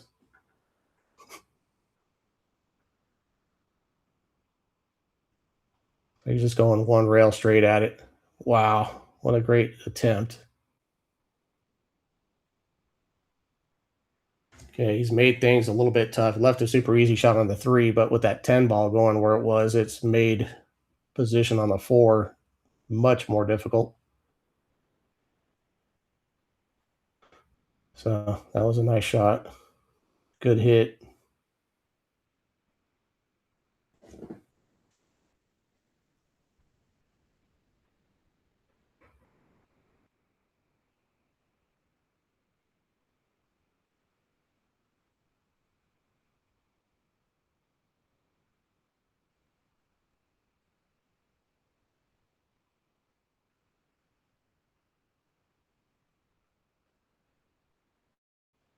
Wonder if the 4 passes the 10 into this corner.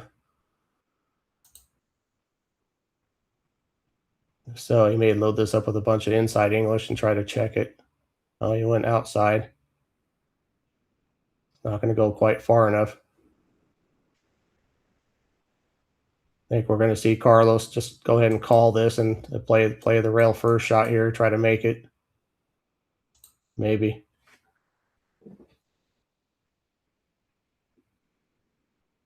I haven't seen him call anything. He's digging down like he wants to kill his rock here. So maybe he is. So. Oh, well. This is one of those shots again where if he gets anywhere near making it, he's risking a scratch in this upper left corner. It's kind of like that. Pretty good cue ball control. Pretty good shot. Risky, but good.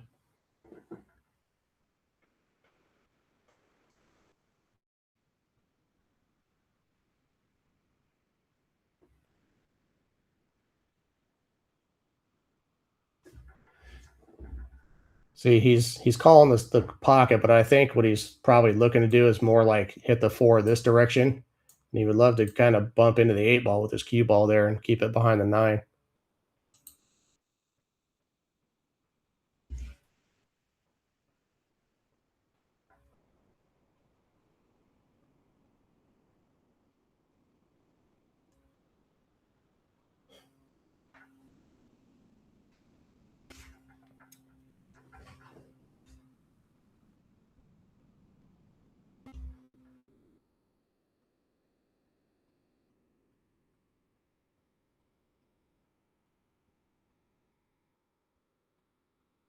Look at this. He might get a little bit of a roll. No, not quite.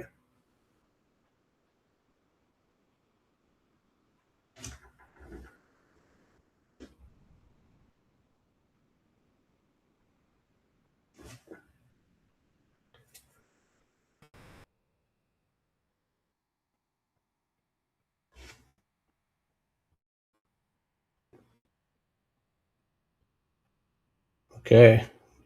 Yet another big opportunity.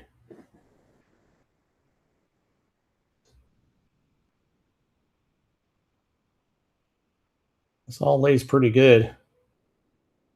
Like he's got a good angle just to go forward 2 rails. Maybe come out like this.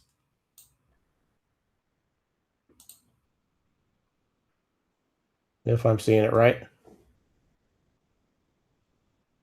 After that, everything lays pretty good. And the 8-ball's tucked back there, but with where the 7 is, if you can just fall pretty full on the 7-ball, you should be kind of home free. I would plan on probably playing the 9 here, short side. He's digging down and coming up towards the middle of the table, maybe drawing out 2 rails. Okay, 1 rail. That's totally fine. It's really good.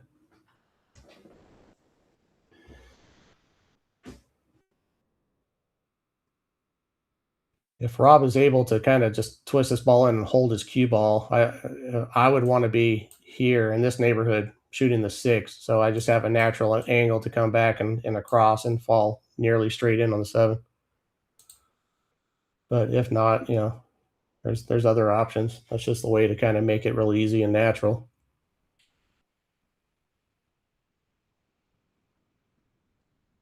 Okay, that's really good. He is at risk of overrunning it slightly, and this is a touch thin, but I don't expect it to be a problem.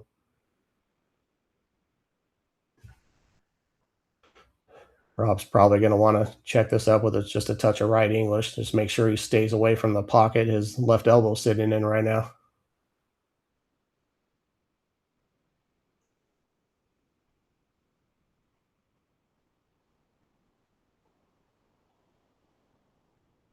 Okay. That should work. Yeah, he's eyeballing, the position on the 9 I was describing. If he can fall straight in, that's just a stop shot. The 10 from there is a piece of cake. So this all lays pretty good. He might have liked to be slightly straighter on the 7-ball. He's going to have to baby this one just a little bit. Probably going to be dropping in like pretty close to the 8-ball, maybe. Oh, yes. Check out the banner. I have been remiss to mention our sponsors for this stream, Tarma Homes, Utah, and Gutter Boys. Check those out. There's information on those 2 sponsors in the description. We want to thank them very much for helping us out with these streams. Greatly appreciated.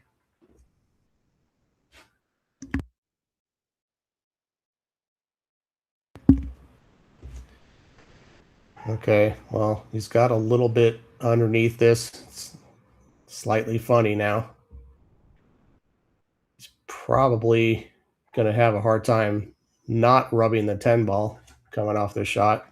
So this has gotten slightly funny. Yeah, he's looking at trying to use the 10. This is kind of a recipe for ending up tangled up with the 9-ball. So if you do this, you got to be kind of aware of the possibility of the cue ball coming up and trying to get married up with the 9. If you're going to do this, you might want to do it with a little bit extra pace and just make sure you get some separation. Even if there's not a great shot, you don't want to put him right on top of the 9-ball here.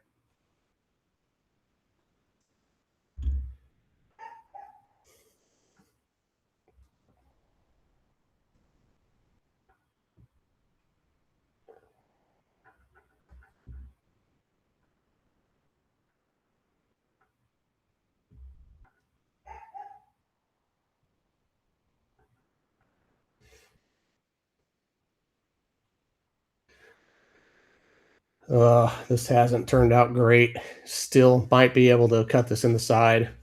Doesn't pass the 10-ball. This fell just a little funny. But this is better than being stuck to the 9-ball. There's options here.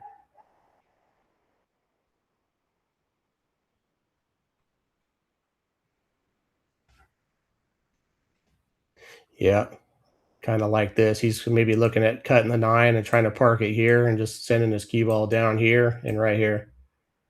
Try to get the 10 in between these two. Looks what he looks like he's looking at, conceivably.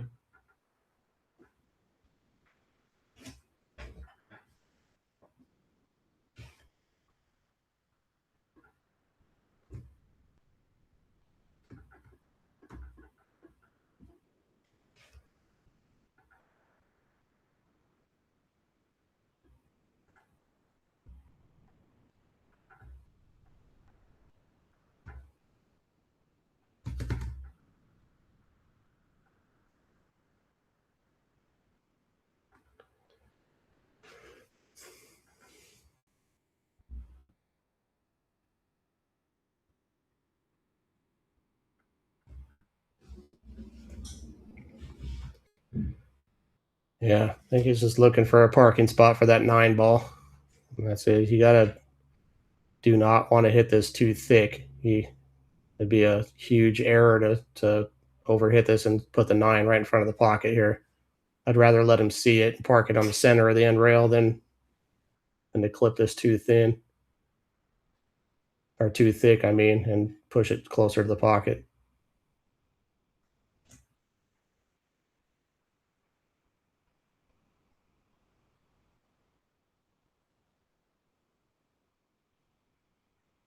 Okay.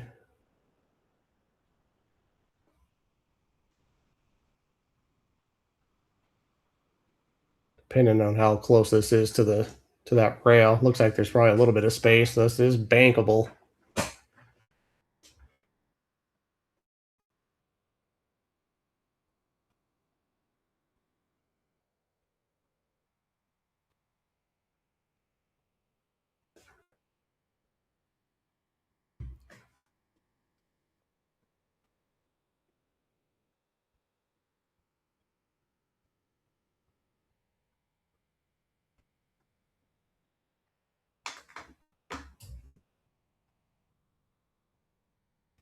Okay, he's trying to play safe here. That looks a little soft. Okay, well, you might see him call the lower left here. He is. He's banking. He's going to try to drag his cue ball back. Just to tell you, he's playing the bank. He's going to try to get his cue ball back here for a makeable shot if he makes this, and also for a safety if he doesn't make it. So it's just two-way. If you're not an experienced pool player, we call this a two-way shot. It's partially an attempt at the shot and also a safety.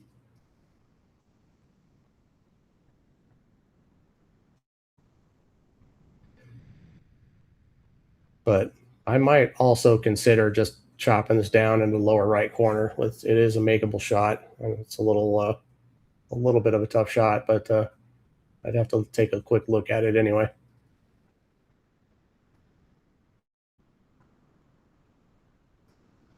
He doesn't want this to go. Okay, what a great shot. There's more of that touch I mentioned earlier. Rob has a very good. He doesn't want to make it because he's put his cue ball too close to the 10 for a comfortable shot. So this worked out a treat.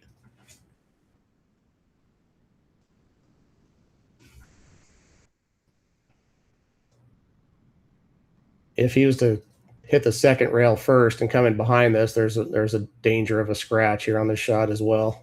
So see how this goes. Okay, he avoided the scratch, but he left a real good opportunity. And it's going to be our higher rated player for the home team that's firing at this. So gotta like our chances. Just going to have to roll this in and be looking to park his cue ball over here someplace for Rob.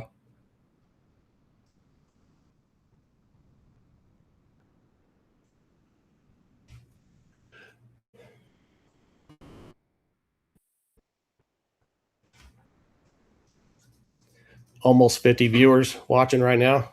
I appreciate everybody tuning in. It's awesome to have you. Thanks, everybody.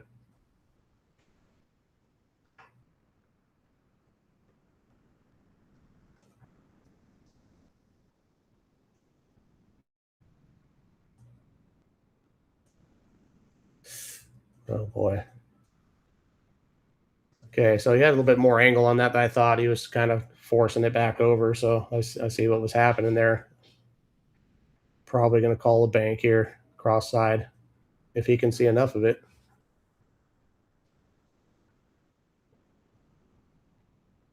Maybe he can't. Okay, so he can.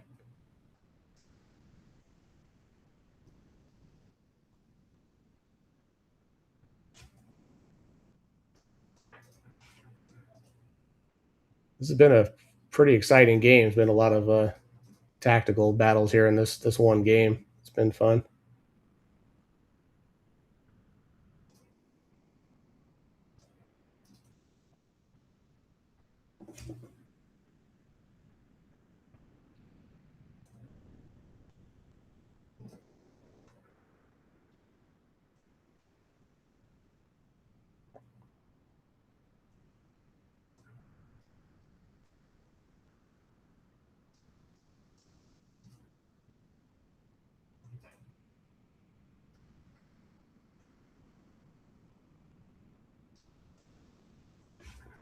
want to take a quick look and see what kind of angle he has here. Okay, so he's pretty straight in. All right, take it easy. It hasn't been that long.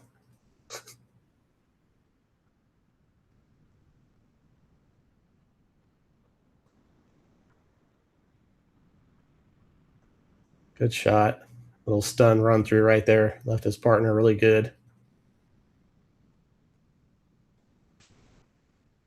PJ, have you been in the chat yet today? I know I've seen you before. I just don't know if it was today. Thanks for checking it out here. Thanks for participating in the chat. Okay. All right, we got a match on our hands here. This was looking pretty ugly. Where were we at? 5-0, I want to say. I think we were at 5-0. This is 4 straight for the home team.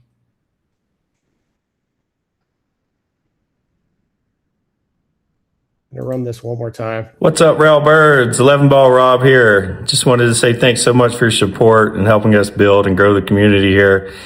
And also wanted to ask you guys to show some love to the commentary team. We're going to throw up our Venmo code here for the commentary. Open your Venmo app. It's at commentary, or if you just scan the QR code. Also, there's a link in the description. Anything helps. If you can throw these guys a couple bucks, it's really appreciated. They do an amazing job and help keep these streams more interesting. Thanks so much for your support. Love you guys. Thank you, Rob.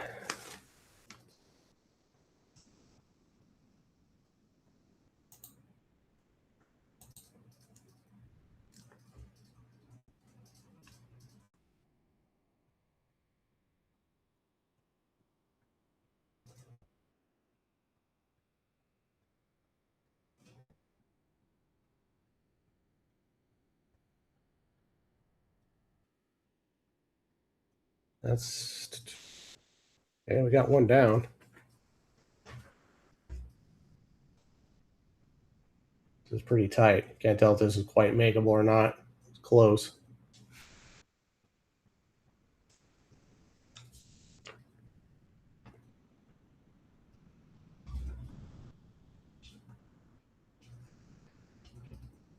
PJ has played Rob a few times on the stream here. Okay.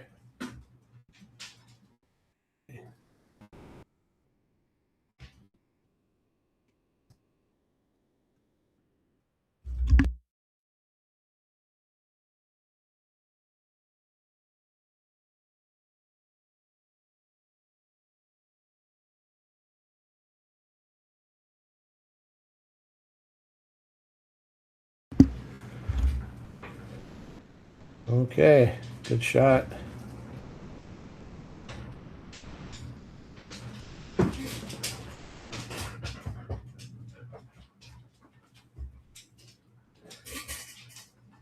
The last annoying thing. I'll have to look it up.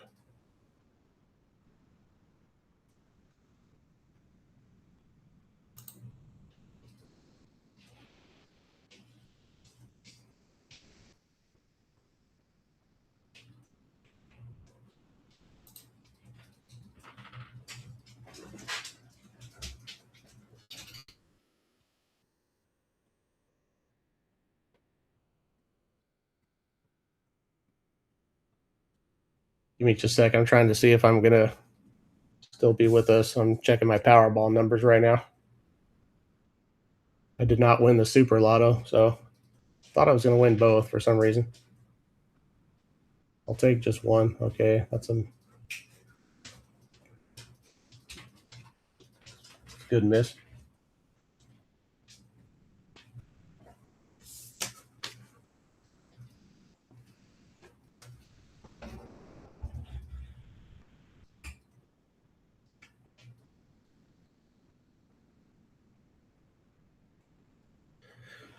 Okay, well, good news. You're stuck with me.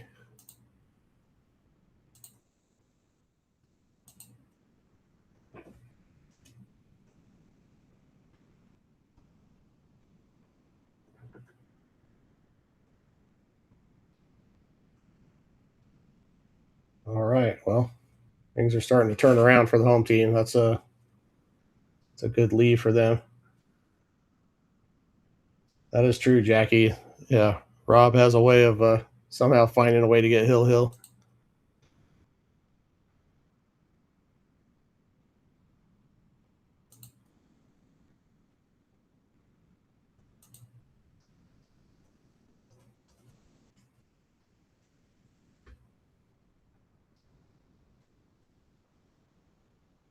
Okay.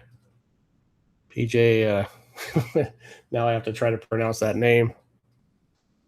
Liatawa? Go with that. That's my final answer. Oh, thank you, Mary Lynn. Fortunately for you and not me, I'm still broke, so I'll be here for a while longer. Just kidding.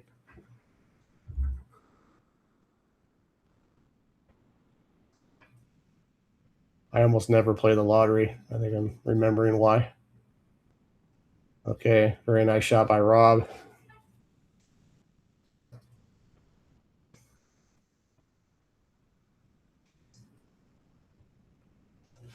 If you can get this 4-ball down quite softly and leave himself. Okay, yeah. That's surprising, PJ. I went to the Derek Zoolander School for Kids Who Can't Read Good.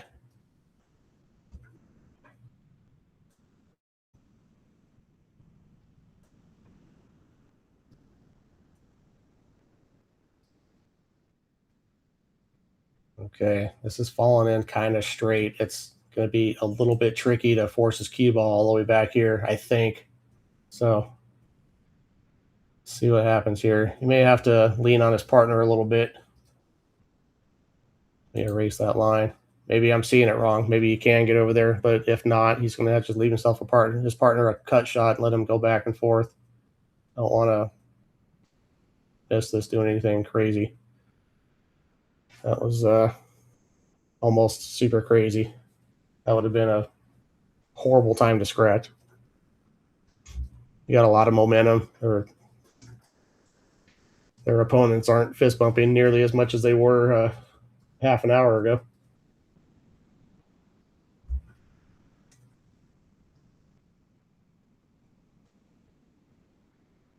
What is that last name? What's the origin of that? That's almost kind of Hawaiian or something, if I had to guess. Okay, well, Rob only needs to stop this ball dead, and they almost can't help but to run out from here. I say that as if I'm trying to mess him up somehow. That is not the case.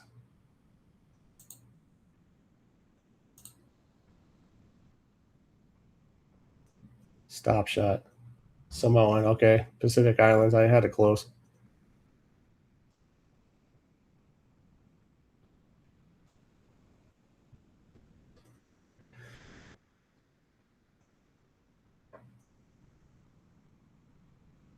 That is not to say same thing. I didn't say same thing. I know it's not. I get that it's not.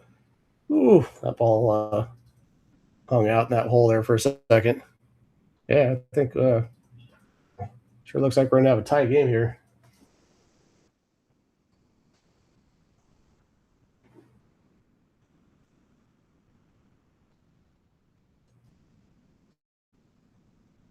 Oh boy.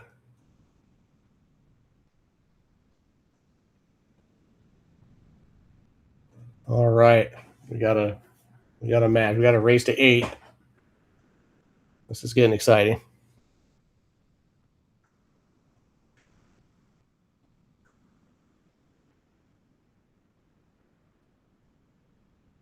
Yes, it did.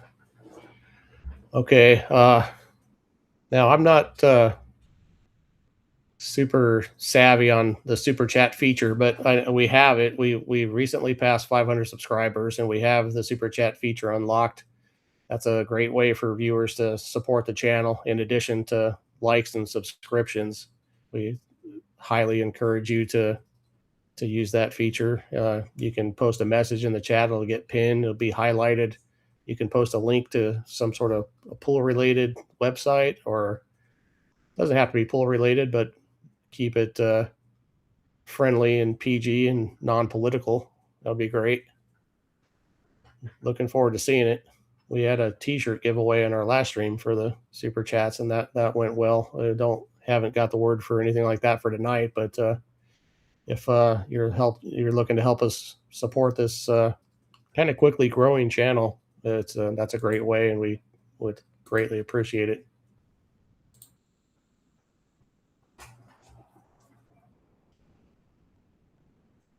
And my dog just came in to visit me. Just beware, she's prone to sudden barking fits for no good reason. So we'll be on the lookout for that.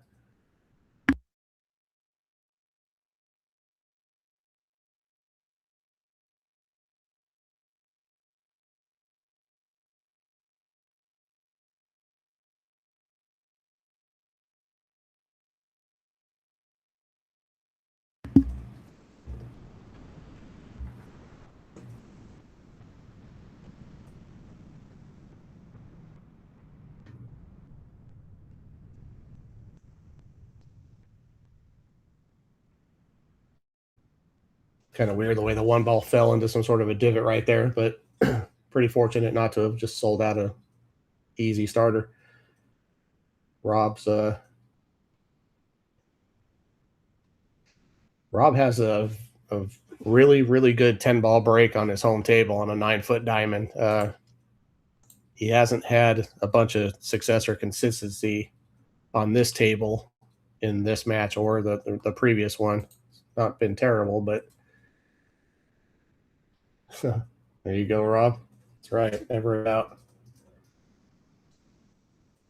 It's kind of fun to have someone that's playing a match for, not a match, playing a tournament, two-team tournament with a very high entry fee, who's also participating in the chat simultaneously. That's fun. Okay, nice attempt at a safety there by Carlos. That was a little tricky, but looks like he's left Francisco an opportunity here. We have to do a little bit, have a nice cue ball here just to control your rock, and then put a shot on the 2 ball. The 7 ball is the let's make this rack a puzzle.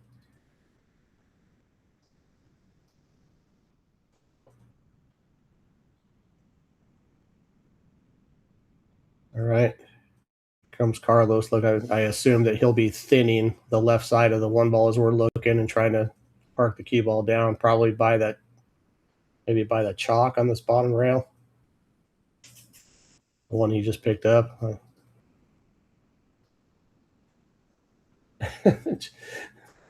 That's high praise.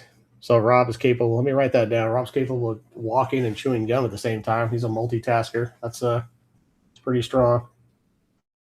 So he played that. Okay. So he's left something here.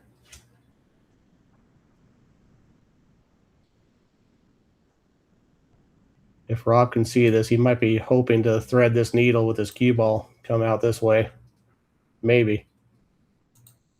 Seems the most natural way. You just got to gauge the thickness of the hit to make that happen.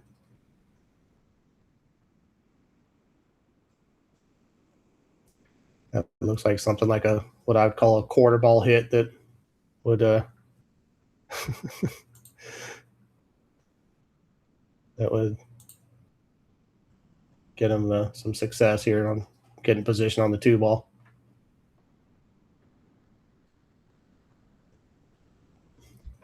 That was too thick of a hit. So he did move the 7, tied it up with another ball. Let's see what the move is here.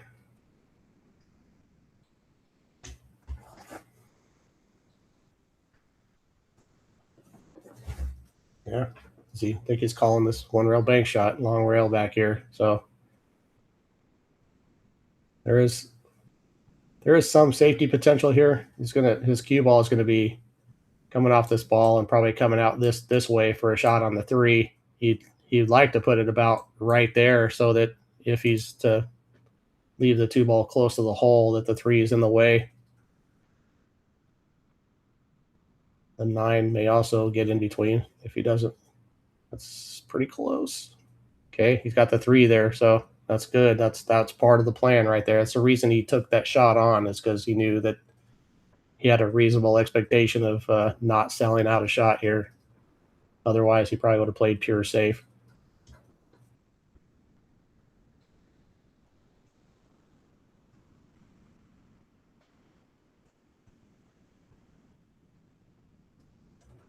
I don't know which ball he just called. He called something. I'm guessing it's probably going to be the 5 ball. So I think he's looking to kick one rail, and he may be looking to run his cue ball across the top of this 2 and hit the 5 that direction. Oh no, he can see something.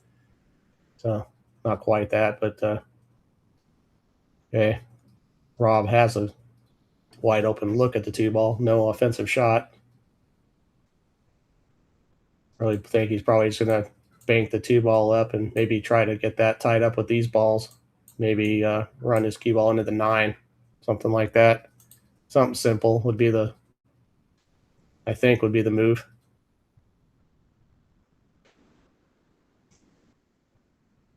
So now he's I think he's called the 2 in the side. He may be kicking at this ball. I don't know if I love that plan. I like actually laying the 2 up next to those balls, so when your opponents have to make a good hit on it, they might open up the table for you and get rid of that cluster. He did. He's going to foul here. This ball needs to touch a rail, and it did not. That's a foul. I didn't love that shot selection. Yeah, you can take it. You got it. It's always sketchy when you need agreement from everybody, even though he knows it's a foul. So, okay, so Carlos is going to – this is going to be a tough spot. Carlos is going to try to clear this 2 out of here and probably tuck his cue ball, come off the rail. He's trying to tuck his cue ball buried right in tight against the 6 and the 7 there. That would be a pretty devastating safety if he can do that.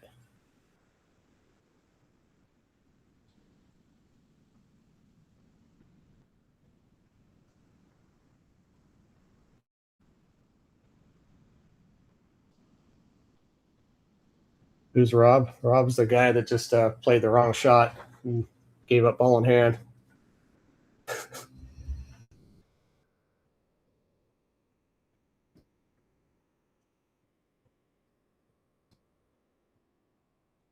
And who's going to be kicking to stay in this to stay in this particular game for the 3rd foul, because this safety right here is probably going to be pretty brutal. Well, I say that, but shooting like this gets a little hard to control. He's done pretty good. There is a shot, though. There is a 2 rail, Francis. I mean, it's not easy being this close to the rail and elevated, shooting treetop, only able to hit the very top of the ball, but he's going to shoot this direction. He'd like his cue ball to come here in this direction right here. It's kind of his only path, really his only hope here. And this is not easy. When your cue ball's this close to the rail, it just kind of wants to squirt off into space. It's still spinning when it touches the rail, so it's hard to judge how the cue ball is going to grab.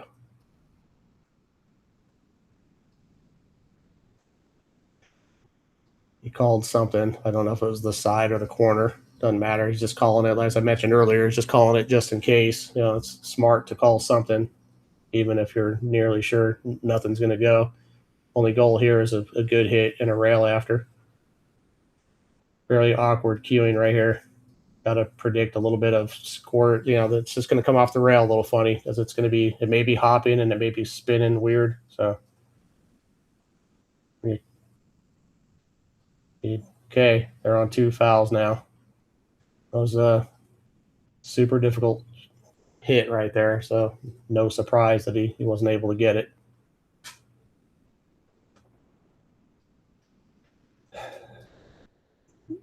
It's not super easy to play a real strong safety from here. I don't mind the idea of running a few balls or even running out. You got them on 2 fouls and everybody thinks you're obligated to play the 3rd, but this table's not that hard, and you got it, particularly with ball in hand here, you got a very good opportunity to make this 3 ball and run your cue ball up here and open these 2 balls up while still having a pretty nice shot on the 4. So this table is quite runnable. He's He looks like he's looking at trying to thread the needle with this cue ball, send it through this gap right here, and then bury him in this pocket. And that would be pretty solid, but first of all, it's very tough to do. That's a very small gap to go through when you're glancing off of another ball. You're not just shooting your cue ball straight through that hole. So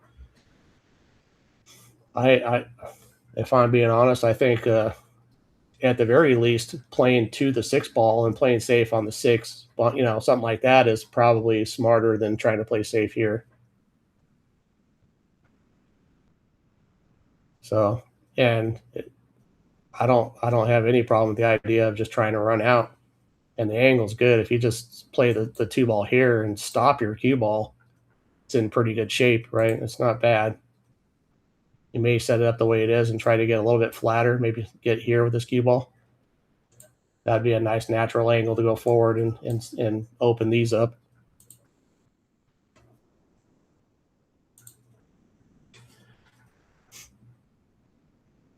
I really think your best percentage of winning the game here is just running out. So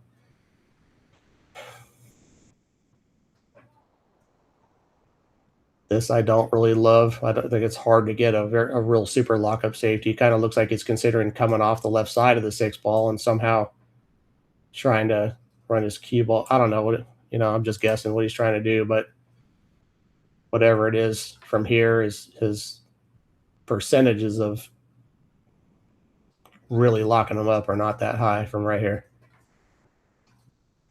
At the very least, I would play the 2, 3, 4. Yeah. And see what I can get from there. Say he can see the ball here. I think he's got an edge right here. He's got a hit with no trouble.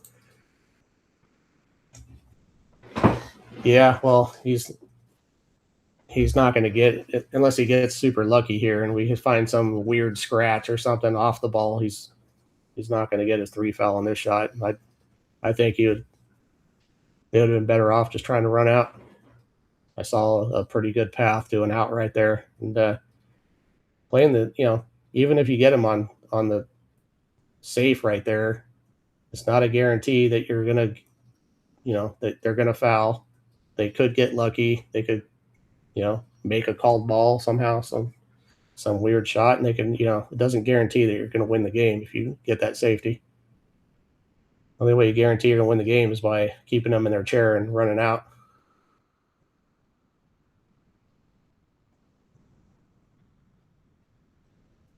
That didn't go particularly well either. It's okay though. This is a little bit funny. He's going to have to load this up and try to drop in. Yeah, I like that too, Wayne. They should have at least ran the 2, 3, 4, and 5, and then maybe play safe on the 6, something like that. But by the time you get there, I think you could have made that 3 ball and had a breakout with a nice shot on the 4. So, okay.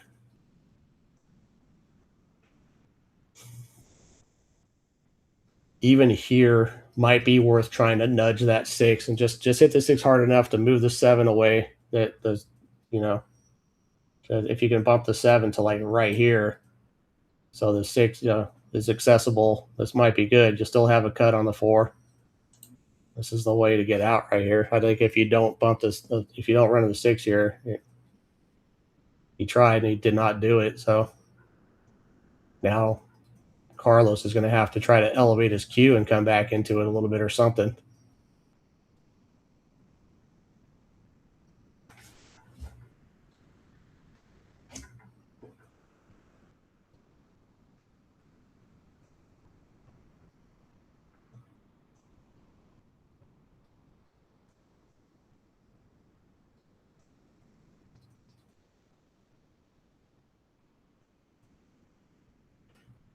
This would seem like the time to try it. Carlos is the higher rated player of these two, and he's the one that should be taking on a little bit of the risk. I'm sorry, this is Joel. So he's okay. He's done something. he broke him out and right back in.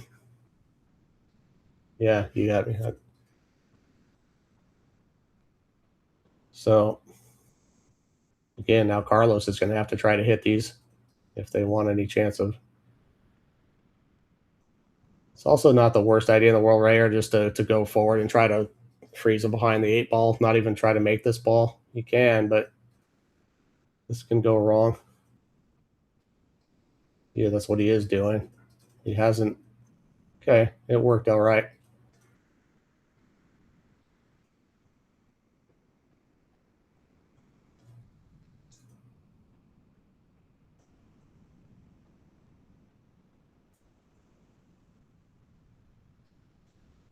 When I'm playing here, I'm careful to.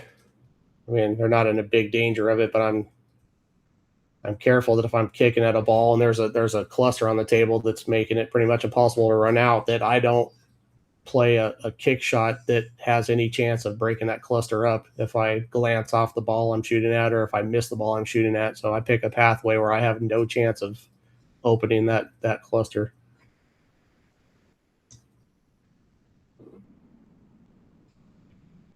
And we're froze up here momentarily, I think. Unless Francisco's just standing real still. I wonder what that symbol on the back of his shirt means. ABTJG.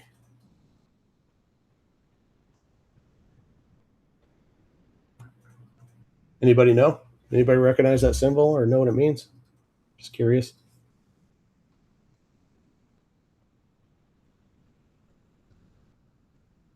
Okay, looks like Francisco made a good hit.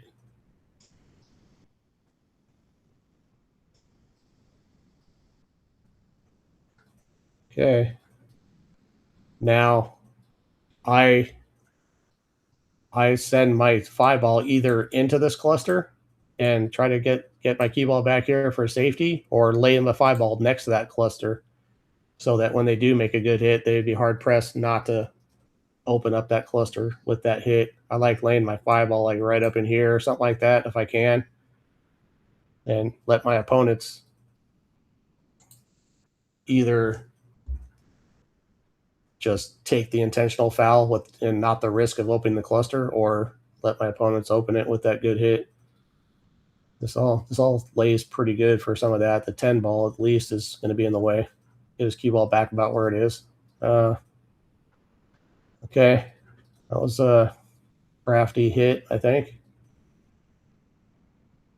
It's not going to get him ball in hand. So we may see this dance go on for several shots. Nobody's in a hurry with this 6-7 the way it is.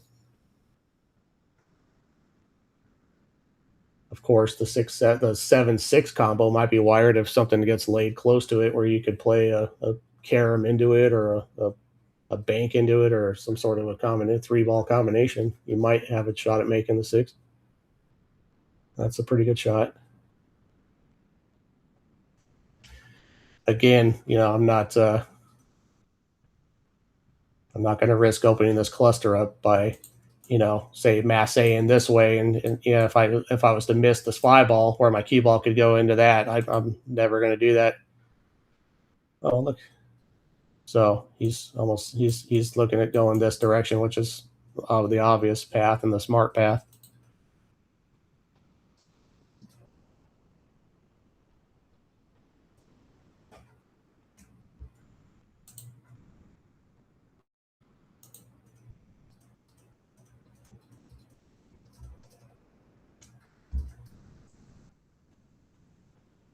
I believe Francisco's called the 5 in the left-hand side pocket. Doesn't want to make it.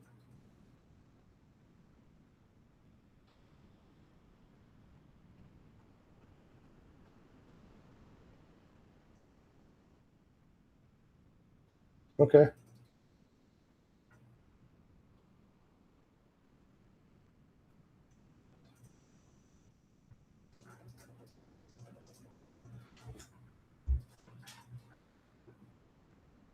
So the angle here actually lays pretty good. If he wants to really kind of rip into this shot with like a stun draw, he can get his cue ball kind of arcing back here and get into these balls from here. if he wants to take a risk, there it could be done.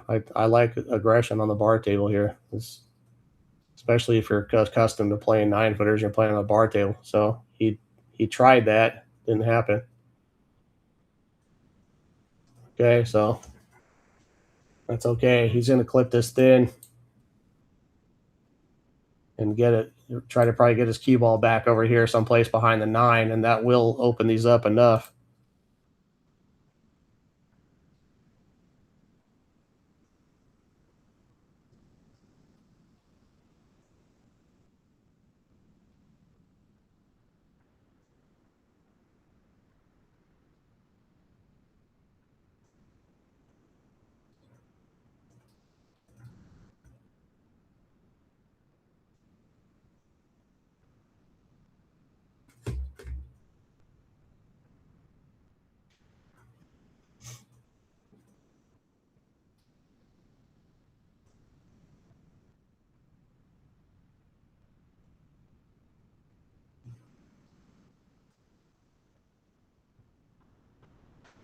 Okay, this has been a pretty good exchange here. What do we got? Who's at the table now? Is this Francisco?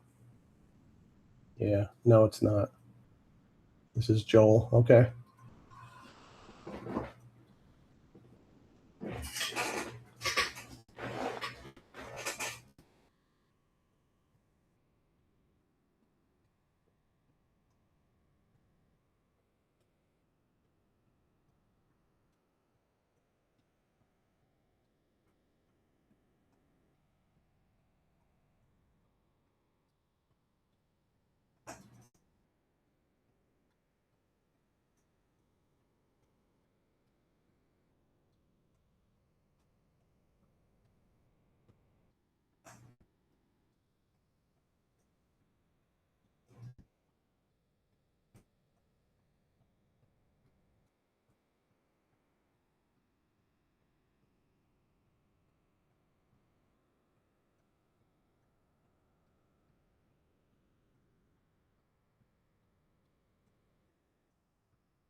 Nice speed right there. That's a good shot.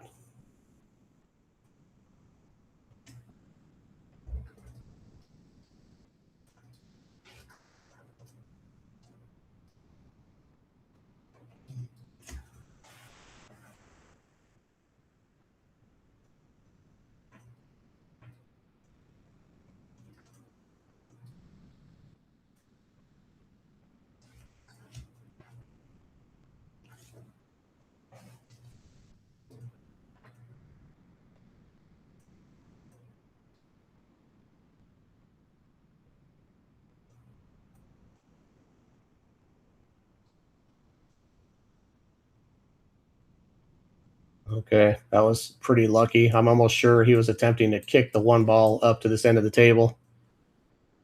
It's okay, though. The luck starts with a good hit. Okay, Rob will be jumping at this.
Okay. I missed that. Sorry. Yeah, this is probably going to be this game.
All right.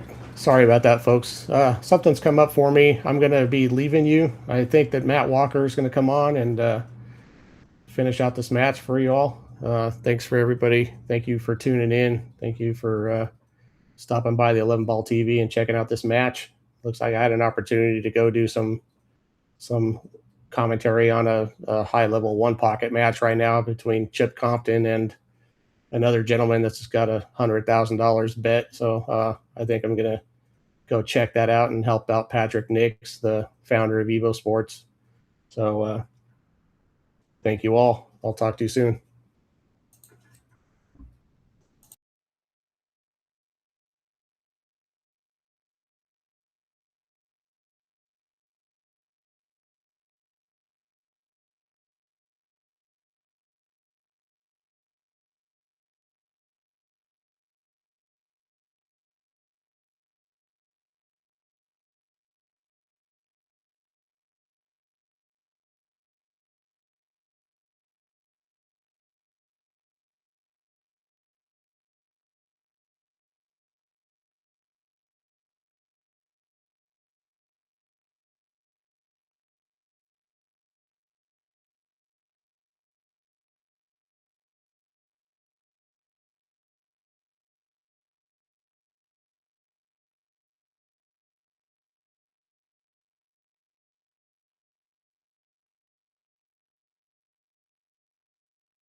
What is happening, everyone?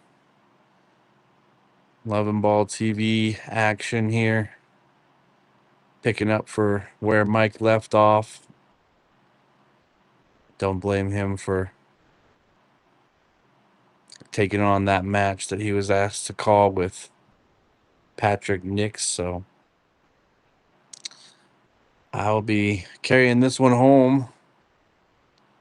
Looks like we got a 6-6 score. What's happening, Justin? Hope you guys are doing well. Hope the chat's doing well. You guys have any questions in the chat, go ahead and let me know. Be happy to answer them for you.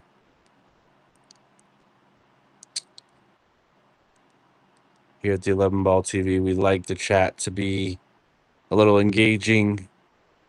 If you see a tough shot, let us know how you'd play the shot and so on. And also let us know where you're from. I know that there were some people from South Carolina. We had some people from Georgia. We love hearing about that. Looks like he's going to come up a little short on the safety attempt. I still believe Rob is able to cut this 2-ball in the corner. He's just going to have to watch out on hitting the 8-ball once it hits the rail. If he does contact the 8-ball, it's not going to leave him the ideal angle for this 3-ball. So he's playing position on the red 3.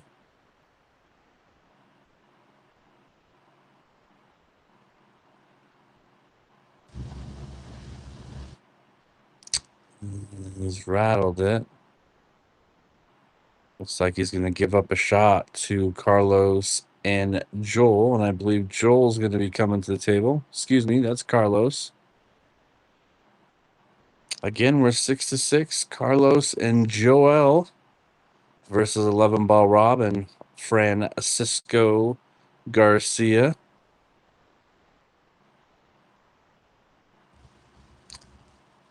Francisco and 11 Ball Rob have their own rivalry.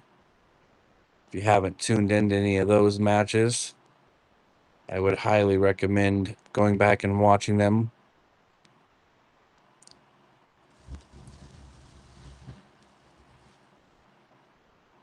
So nice shot there from Carlos. He kind of threaded the needle between the 10 ball and the 3. He's left a long shot here for Joel. Good news for Joel, as long as he makes this 3-ball, he should be able to pocket the 4-ball, which is in the jaws of the pocket, on the left side pocket.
All right, so Carlos was able to pocket that 3-ball.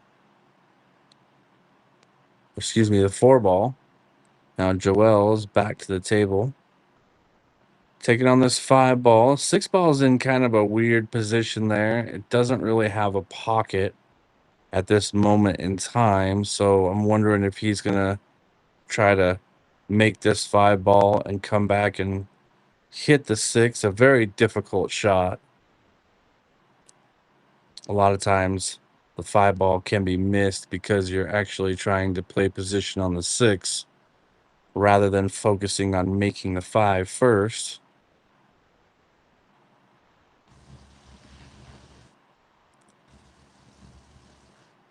Some people in this position wouldn't even try to make the 5 ball because of where the 6 is laying on the table. So this is going to be a very interesting shot here as he stands up a few times trying to make sure he's correct. Again, I believe he's trying to make this 5 ball bottom right hand corner and come back off the rail, and wow. I mean, that's about as good as you can do. He's left Carlos a shot. What a shot there, guys. Very impressive. Making the 5 ball as well as knocking the 10 ball out of the way, ensuring that Carlos has got a shot at the 6 ball. It's not the easiest shot. Yeah, that can happen. Again, great shot there from Joel. Carlos unable to capitalize on the good position from his partner.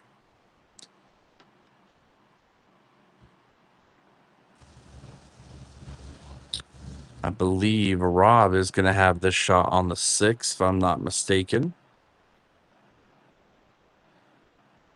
I have to take a second, shout out our sponsors of the stream, TarmaHomesUtah.com and the Gutter Boys, your rain gutter experts. I believe they're out of Sandy, Utah. Rob is at the table, is going to take on the 6 ball. Believe he can just play 2 rail position on this 7. Maybe a medium stroke here. He's going to hit the rail closest to the 6, come back and hit the right long rail. He wants to come out a little bit further than that. He should be okay.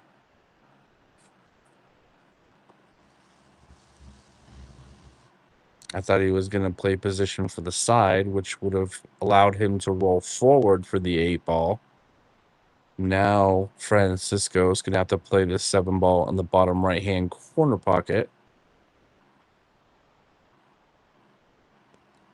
and try to avoid the 10 ball getting in the way of the 8 ball.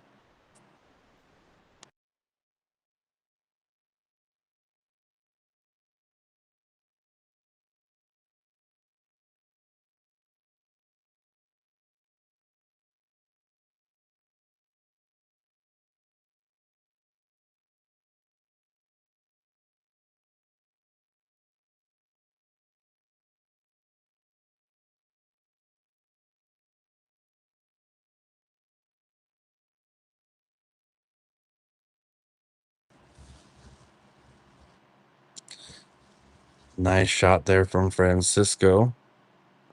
I believe he's left. The perfect shot here for Rob. Kind of wants to play a stop shot right where the 8 ball is at. That way it gives Francisco an angle. Absolutely perfect. Read my mind entirely there. Not too much from here. Now, this would be the first lead of the match for Francisco and Rob. They were down 5-0, if you can believe it, in this match. They've come all the way back, battled back, and now they're on the brink of taking a 7-6 lead here. The first time. So maybe putting a little pressure on Carlos and Joel, which these two teams played before, and Carlos and Joel got out to a hot start then as well and kind of let these guys back into it. But kind of blowing a 5-game lead in a race to 13 that's pretty significant. So you got to credit 11 ball Rob and Francisco for not getting rattled and staying in tune with the match. So very well done.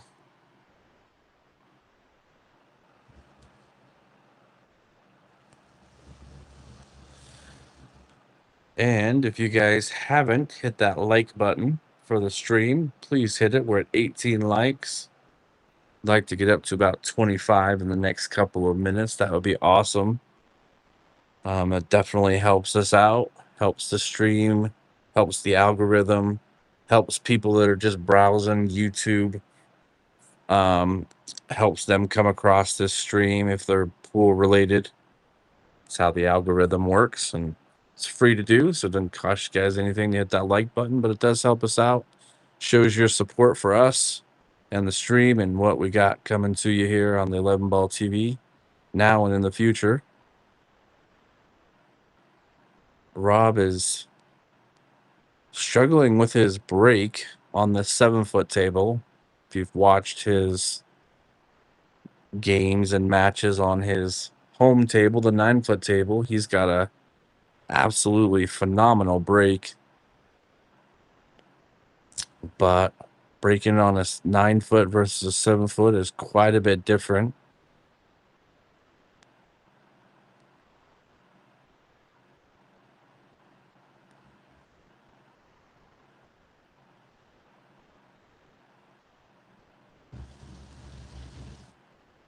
We've also got this really cool feature now that we've hit 500 subscribers on the channel. It's called the Super Chat option. If you guys want your comment posted in the chat, or it's also a way for you guys to tip the chat, tip the stream, tip us commentators. There's multiple ways to do that, but the Super Chat is an option as well. Doesn't cost a whole lot, a couple dollars here and there. So definitely appreciate that. I don't know that we've had anybody do that yet tonight. So hopefully someone's out there listening going to be the first one to use the new Super Chat feature.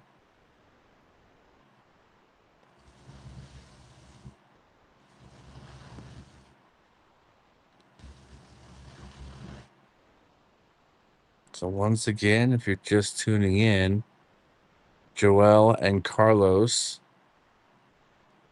caught fire in the early stages of this match and took a 5-game lead, 5-0.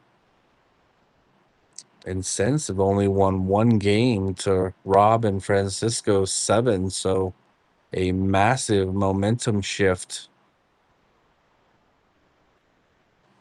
Kind of been tuning in and out while Mike's been doing the commentating early on in the match, and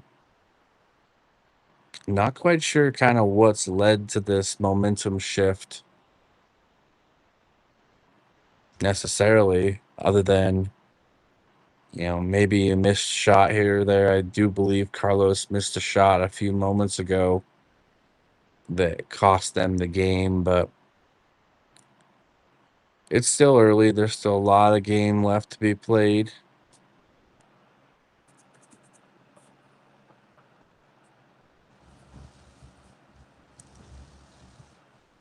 So on this 3-ball, Rob can just slow roll it into the pocket if he wants to.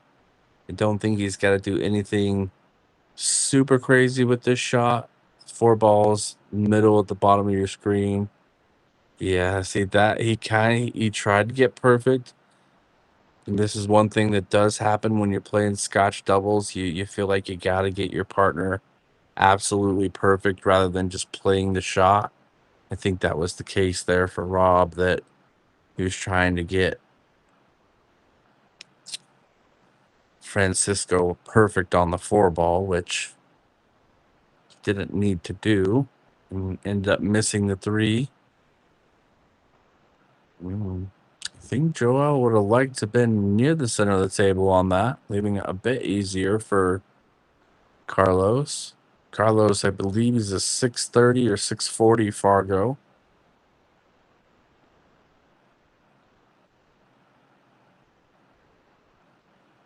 Nicely played there. This is the shot right here. If he can get good on the 7-ball, I think I would like to play the 7-ball in that left side pocket. It just kind of cuts the table in half. You don't have to worry about the upper 2 pockets. You just kind of got to play on half of the table. And then everything just kind of goes hand in hand if he gets on this 7 ball. Yeah, oh man, that's close. That would be a massive, massive error if he hooked Carlos on that shot, and I don't think he has. So very, very fortunate there. Kind of a pretty big error in hitting that 8 ball, but luckily it's not going to come back to bite him just yet. Carlos has left Joel straight in on this 8. It's going to make position to the 9 just that much more difficult. He's played that pretty well. This is a shot that Carlos needs to stay down on. It's a longer shot. One I definitely think he can make. Probably going to play. Oh my goodness, guys. Another massive, massive error from Carlos. Not sure what's going on, but that's like 3 or 4 that we've seen in this match. That one was massive. What the? Oh my god! Yeah, that definitely had to do the sound effect there because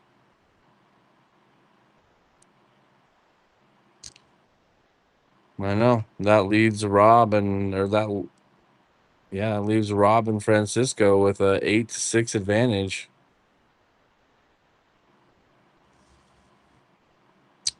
Very well could have been 7-7. So I was mentioning before, Carlos shot that 9 ball. It's a shot that he could miss. He needs to stay down on, and kind of took it for granted and wanted to again leave Joel with perfect shape, and kind of left. Forgot to make the 9 balls. So Rob and Francisco putting a little bit of pressure on Carlos and Joel. So interesting to see Rob back to the table again, breaking. He dry broke last time. This time he's broken really, really well. That is a break that we're accustomed to seeing from Rob. I believe he made 3 balls. He's made the 7 ball, he's made the 5 ball, and he's made the 2 ball. Great, great break.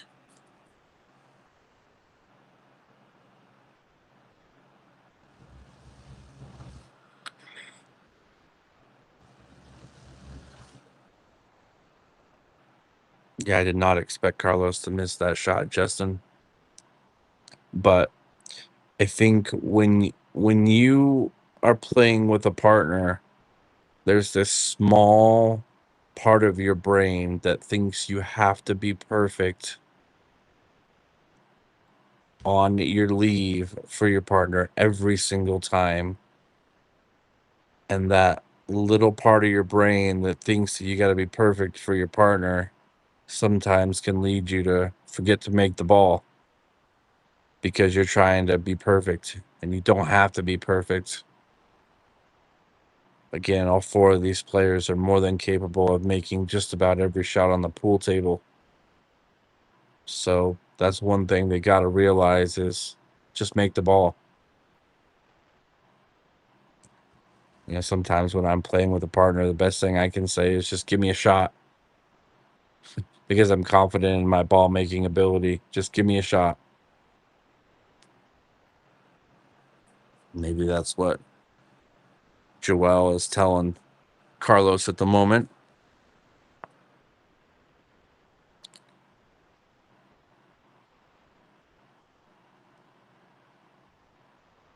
Yeah, if they break and run here, this would be a big statement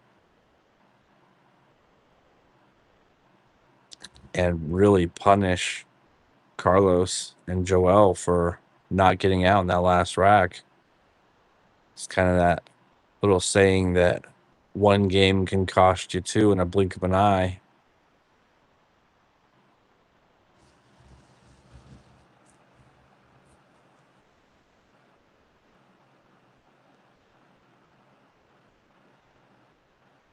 Hope everyone out there is having a good night. Thanks for tuning into this 11 ball TV match between these four really good players in the state of Utah. Again, Francisco's the highest Fargo rated player in this match. I believe he's in the 670 range. I believe Carlos is next with the highest Fargo, around like probably 630, 640 range. I think it's more in the 640 range. And then it's Joel. I believe he's in the low 600s. And then Rob, he's about a 570 that plays about a 600 speed.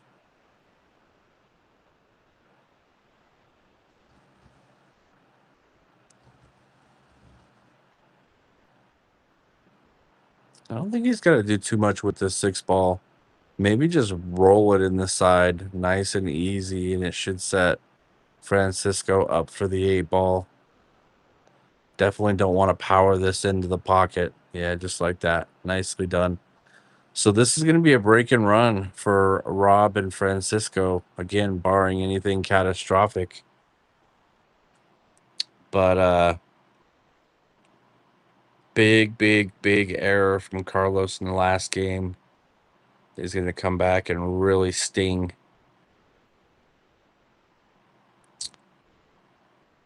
So Rob and Francisco about to take a 3-game advantage for the first time, and they would have won 9 out of the last 10 racks. Who would have thought that at the beginning of this match?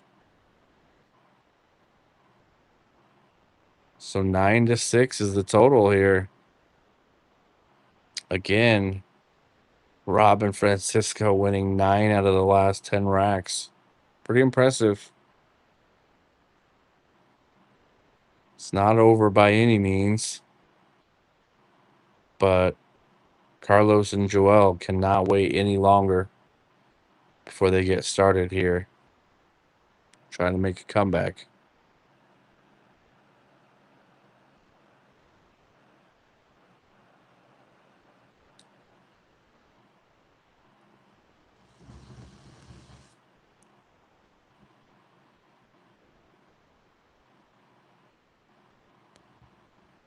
Again, if you're just tuning in, in the chat box, let me know where you're watching from. Also, if you have any local pool halls that you want to shout out, throw them in the chat box and we'll get a shout out to them and what state you're in and a little bit about your pool hall that we can mention here on the stream for you.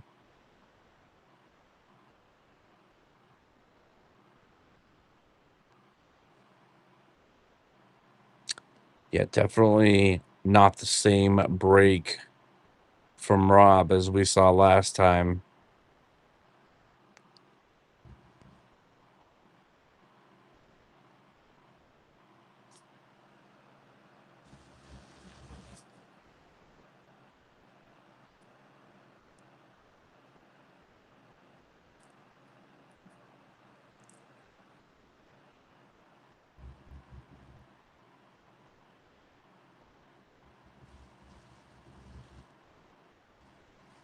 I mean, it looks like he hit the 1 ball pretty good. Just nothing was going to fall for him on that break.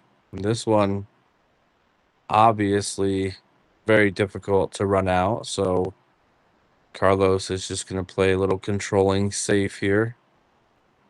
Francisco's going to be coming to the table to take on this 1 ball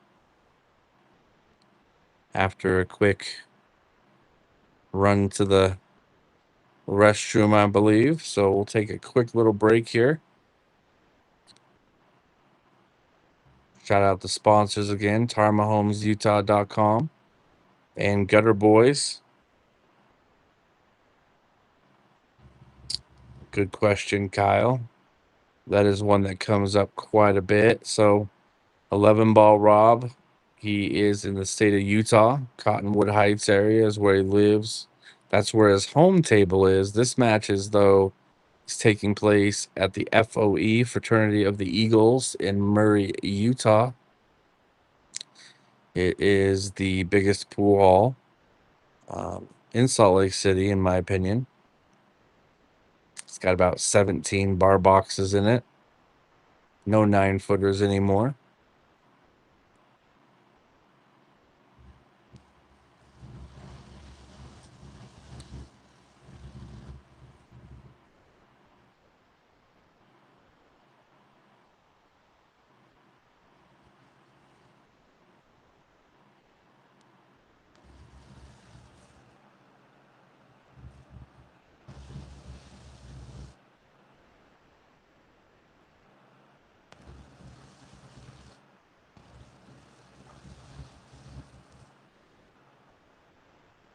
Should be back to action here very, very shortly.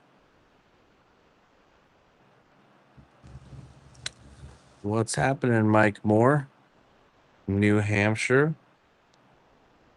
Mike Moore has been a part of the chats quite a bit in the past, so we appreciate you tuning in again.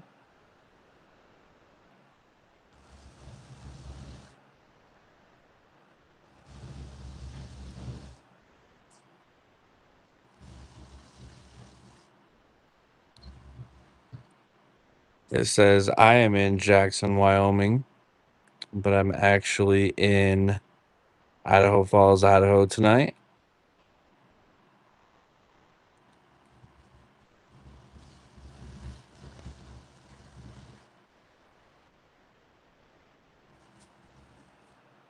Well, Kyle, if you're ever in the Salt Lake City area,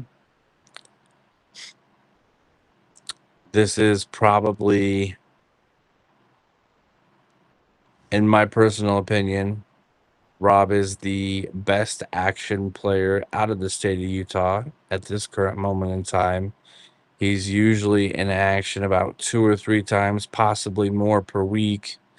And the dollar amounts vary from, $100 a set to $10,000 a set.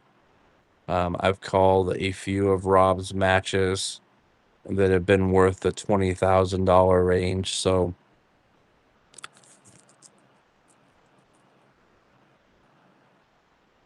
yeah, and if this is your first time, Kyle, tuning in, these guys are playing on a 7-foot bar box, and the home table for Rob is a 9-foot diamond that's got 4.25-inch corner pockets.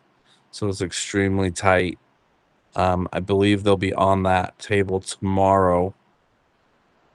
So if you haven't subscribed to the channel, please do. You'll be notified when we go live in the future.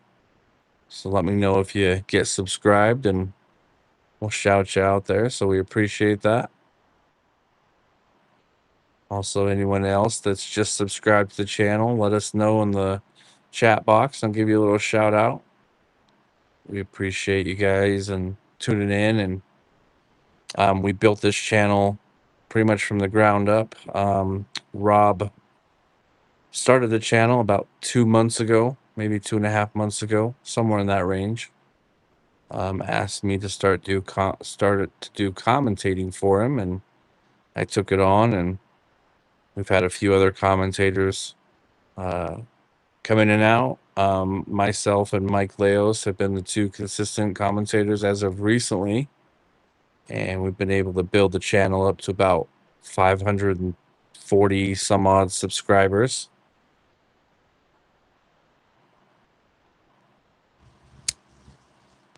That's awesome, Kyle. Well, we appreciate that.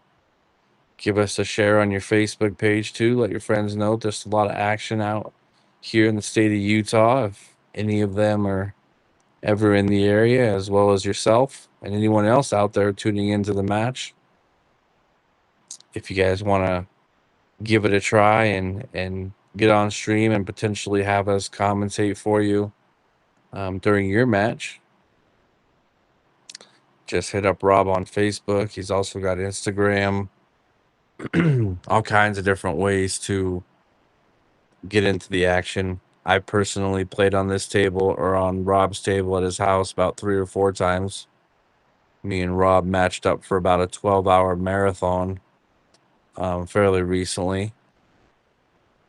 That was quite fun. We played 6 sets and we both won 3 sets, so we kind of broke even.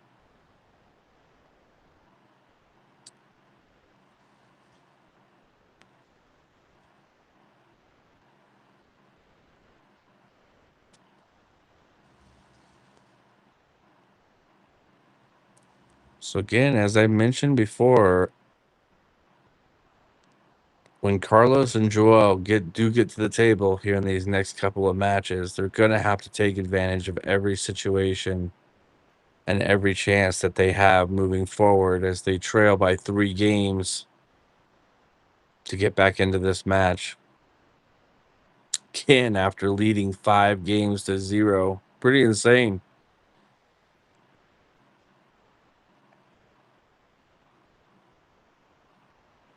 That's it's a pretty big comeback. Again, it was early in the match, but they've chipped away and now won 9 out of the last 10 racks. Francisco and Rob.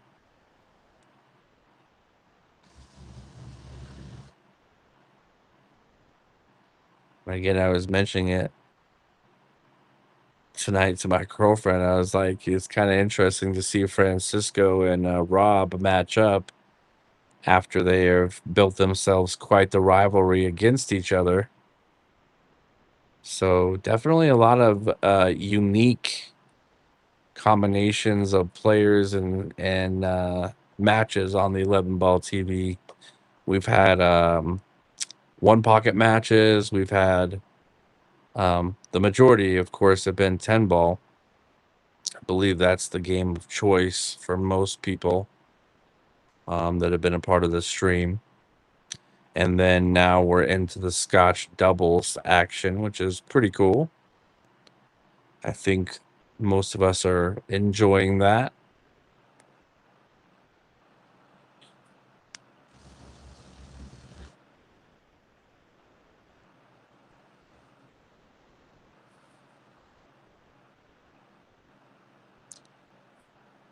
So I think if Rob and Francisco are able to win this match, these 2 teams would have split matches so far. This is the second one that these 2 teams have played against each other. Carlos and Joel won the first one, Hill, I believe, maybe a week ago.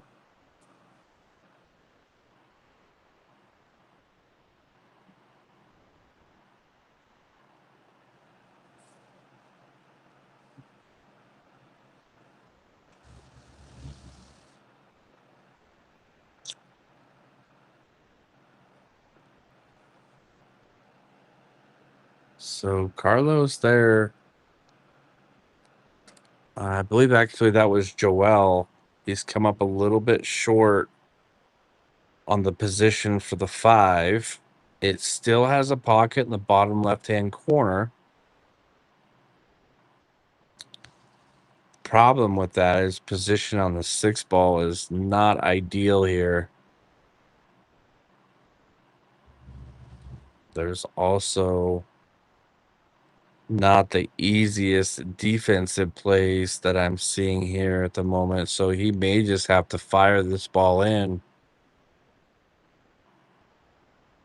Again, the question is how he's going to get shape on this 6. And if he's going, wow, what a shot. That was a very, very high level shot, ladies and gentlemen. To get that position on the 6 ball with that shot, very impressive. Clutch, too. Carlos needed that one after, again, making a couple mistakes earlier in the match. That's cost them a couple games. Now, he's left him almost 100% straight here. So this is where you kind of got to trust your partner. Say, hey, I'm going to leave you a long shot on this 8-ball, but I trust you to make it, I think is where he's at. Definitely doesn't have to get perfect here. Think he just needs to play like a stop shot, maybe draw back about a foot, possibly. Doesn't want to get close to the 10-ball. That would be a mistake. Again, I'm really thinking that if he draws back maybe 6 inches to a foot, that's going to be perfect. Oh my goodness, Carlos again with a massive error. Man, what is happening? I believe he miscued. I'm going to call that a miscue from Carlos. But man, oh man, just absolutely falling apart here.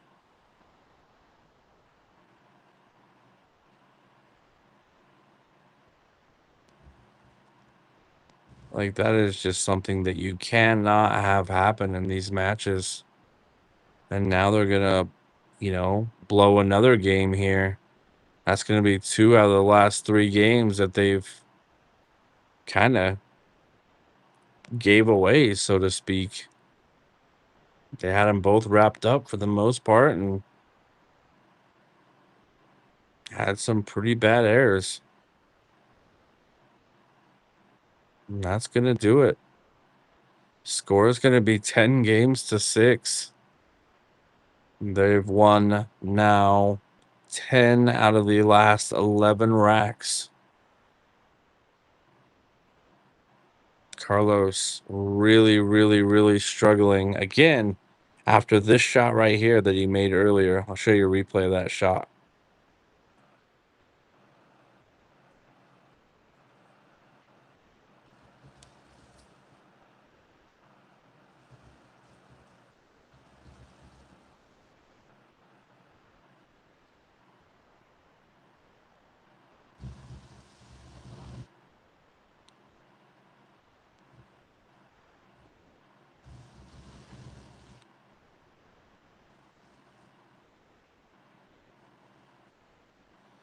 Yeah, so fantastic shot there from the 5 to the 6, but just unable to capitalize.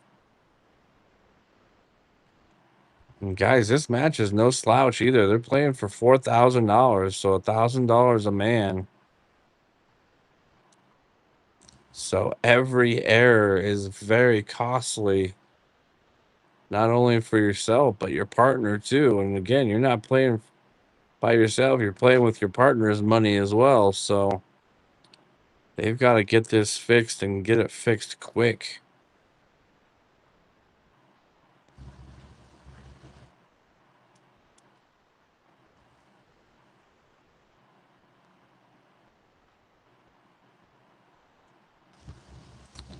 So Rob with another dry break here. I think if you're Carlos and Joel, you got to feel pretty fortunate.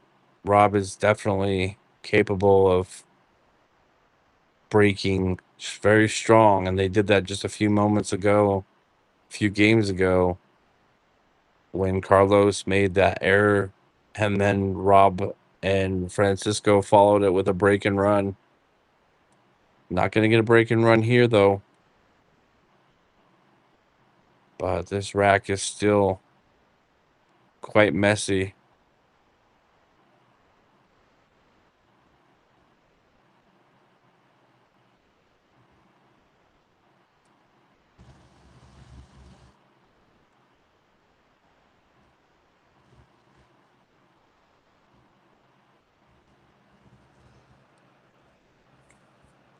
Nice little safety shot there from Carlos.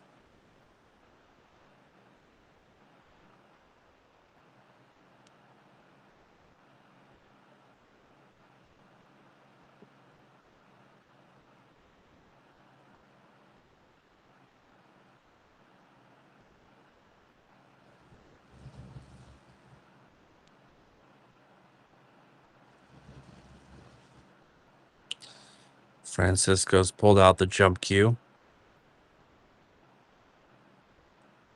I believe he's called the bottom right-hand corner pocket.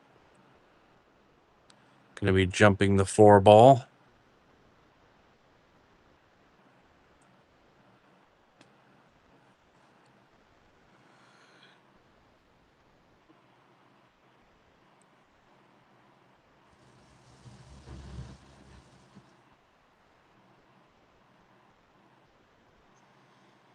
I'm not sure, looking at the rack, if that 2 ball passes the 5 or not. Well, surely now it will. But unfortunately, what a great jump shot, by the way, by Francisco. Unfortunately, he's kind of hooked Rob here, unintentionally, of course.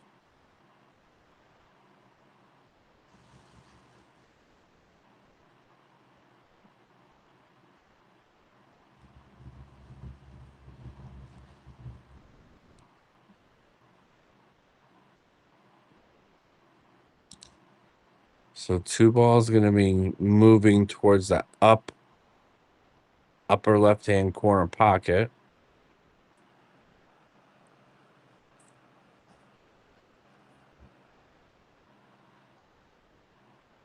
Yeah, I think he's gotten away with it as well. So, maybe the roles on the table have kind of switched a little bit because of the momentum change between the 2 players, and Carlos and Joel have to get something going as soon as possible here. They cannot afford to give up another game at this moment in time.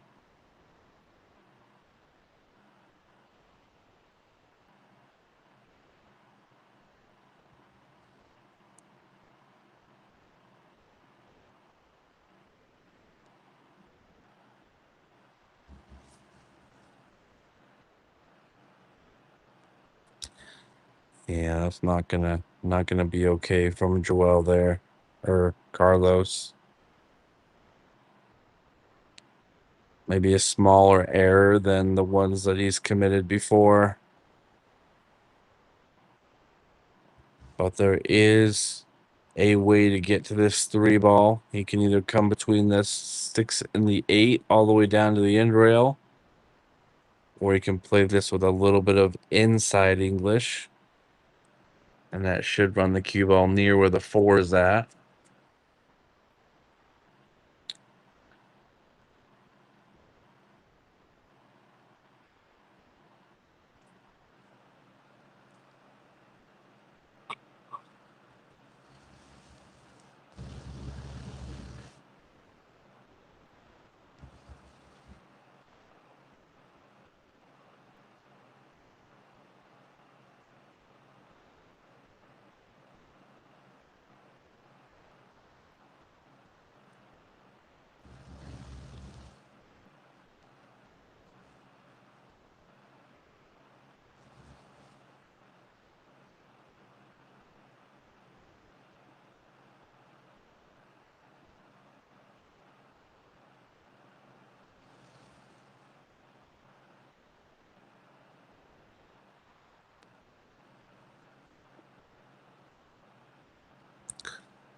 So that was a nice shot there from Francisco.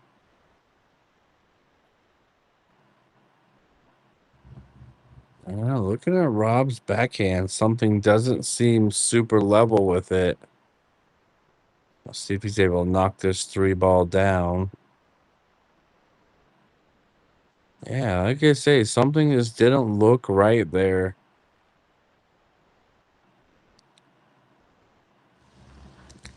Maybe just had a gut feeling about that one, but it looked like something with his stroke was just a little bit off there. So Carlos, another defensive shot there. Much better than the last one he played.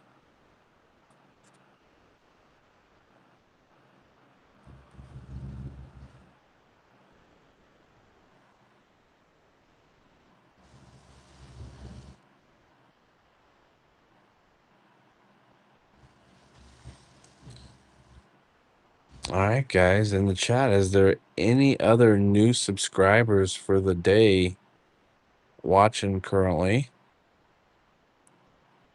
Let us know. We'd love to hear from you.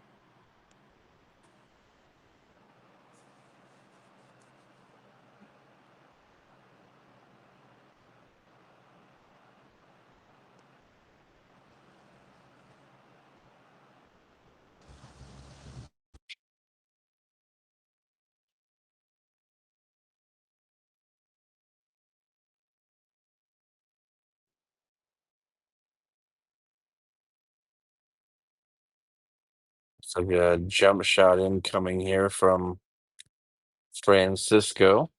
He did make the last one.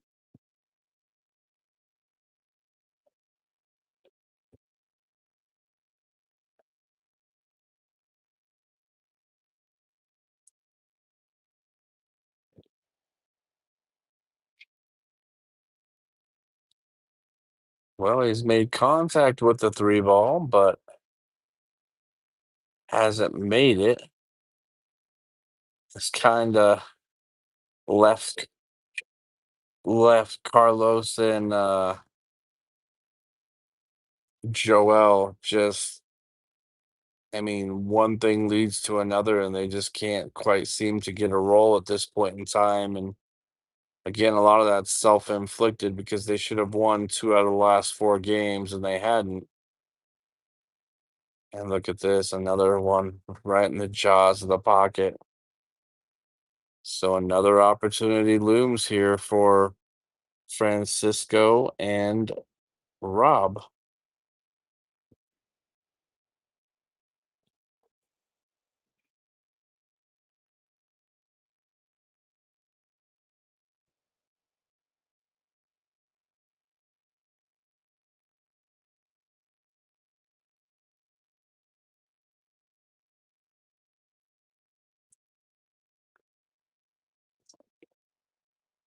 Again, appreciate everyone out there in the chat watching this match with us tonight here.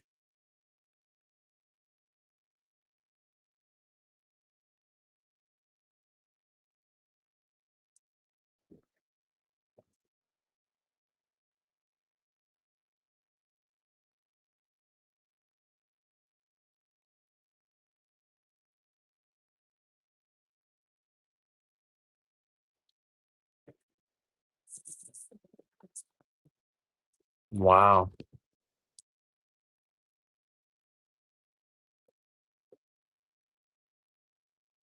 So pretty big air there from Rob. He's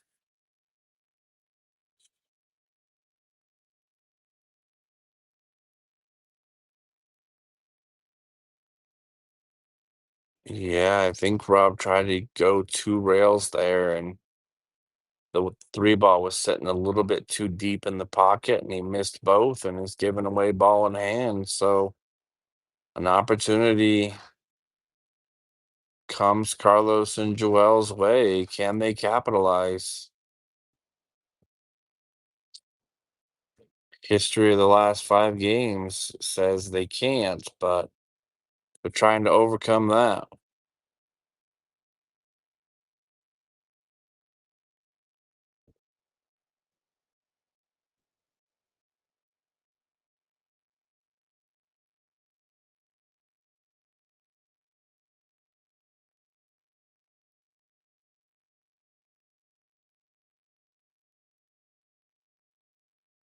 Maybe he's going to go into this 4 ball.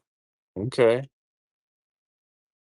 Well, he's left a pretty good safety chance here for Joel. He can either put the cue ball behind the 5 ball and kind of lock him in jail there, or could potentially use the 6 and the 8 ball.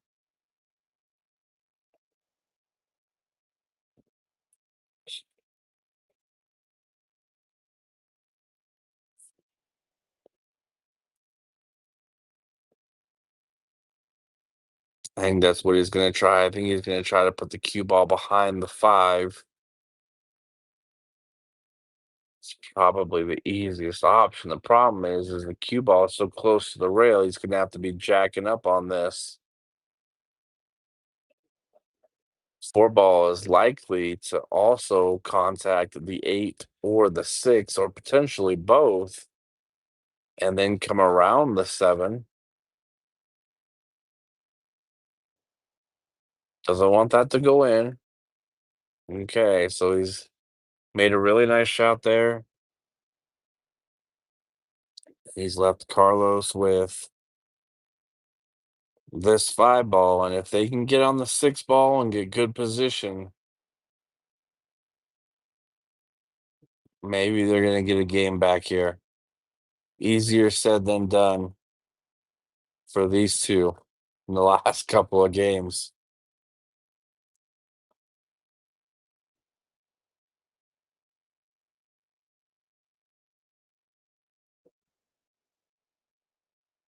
Yeah, I think he's gonna be happy with that. That's okay. Joel maybe running into this 8 ball.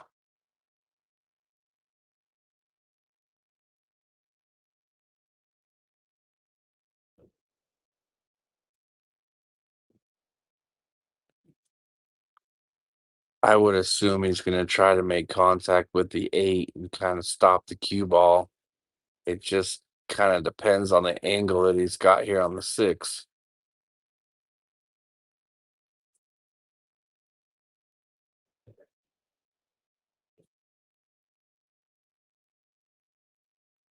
All right, interesting choice.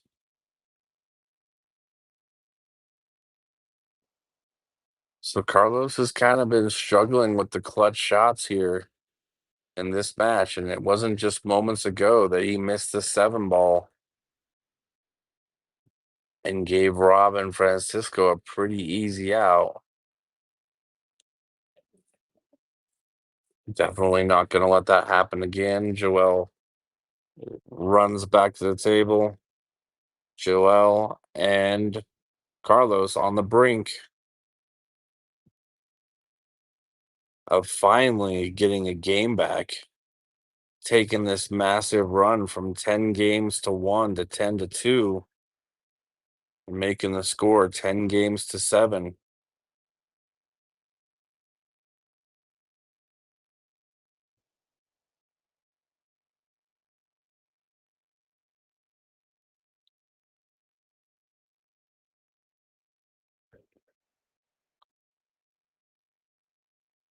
So score is going to be 10 games to 7. So Carlos and Joel finally get one back there.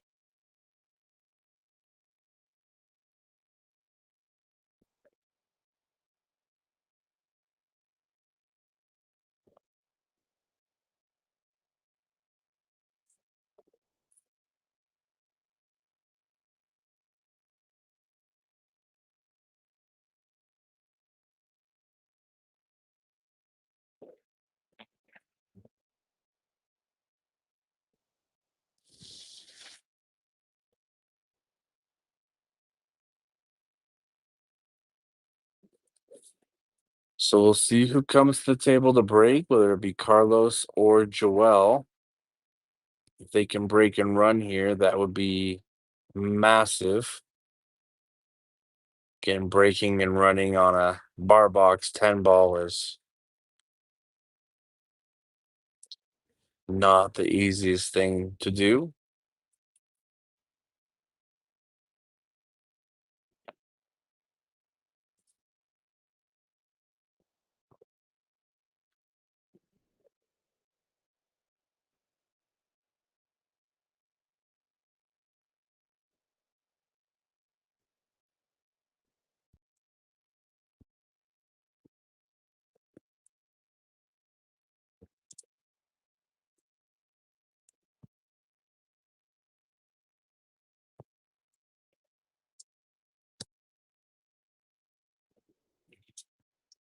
All right, we'll get a chance to check out Carlos's break here.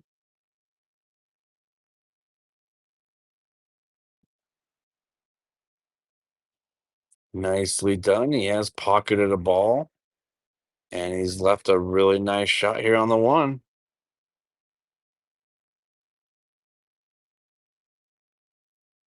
Give you a chance to look at the replay of Carlos's break.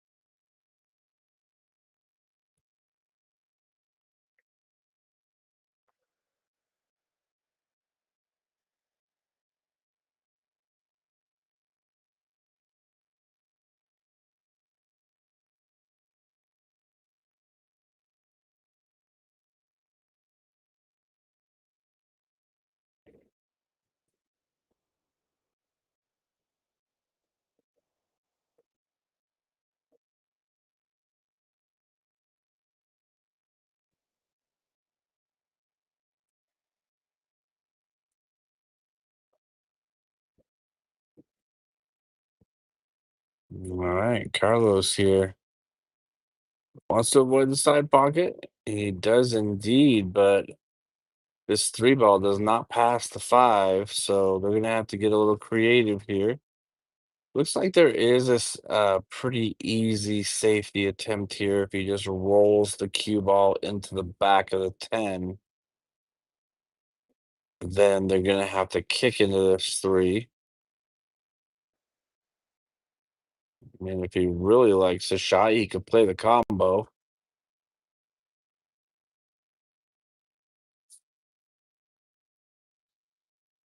From this particular angle, I think it would be a little bit easier if he played a defensive shot here, putting the cue ball directly on the back side of the 10.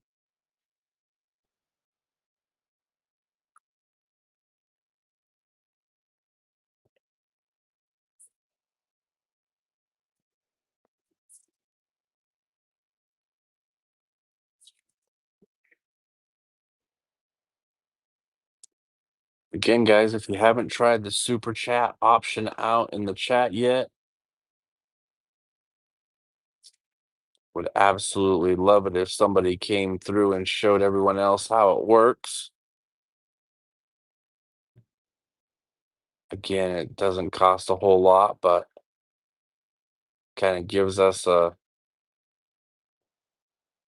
chance to show you what the super chat is and how it works, and also gives you a chance to support the stream and support myself doing the commentating and Mike from earlier as well. See how Carlos plays this 3 ball. I do believe on the stream from the other night that myself and Mike did together. We ended up getting probably about 6 or 7 different.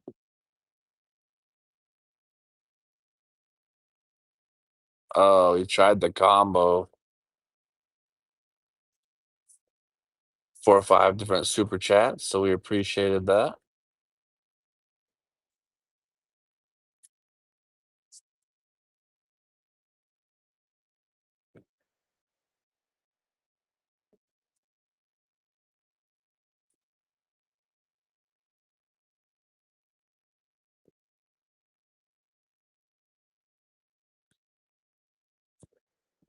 All right, so this is going to bring, I believe, Francisco to the table, so he's going to play this rack first.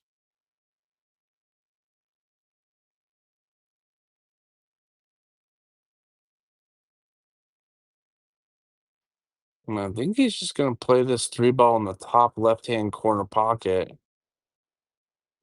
Yeah, he may be real close to scratching, so he's got to be a little careful there. He could put a lot of draw on this ball and possibly go around the left side pocket.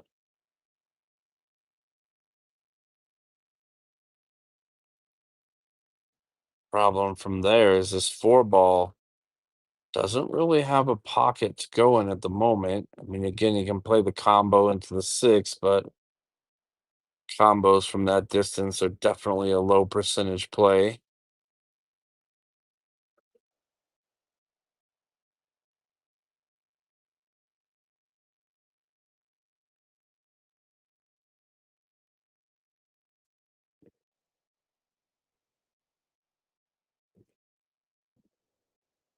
All right, he's taking his time with this one.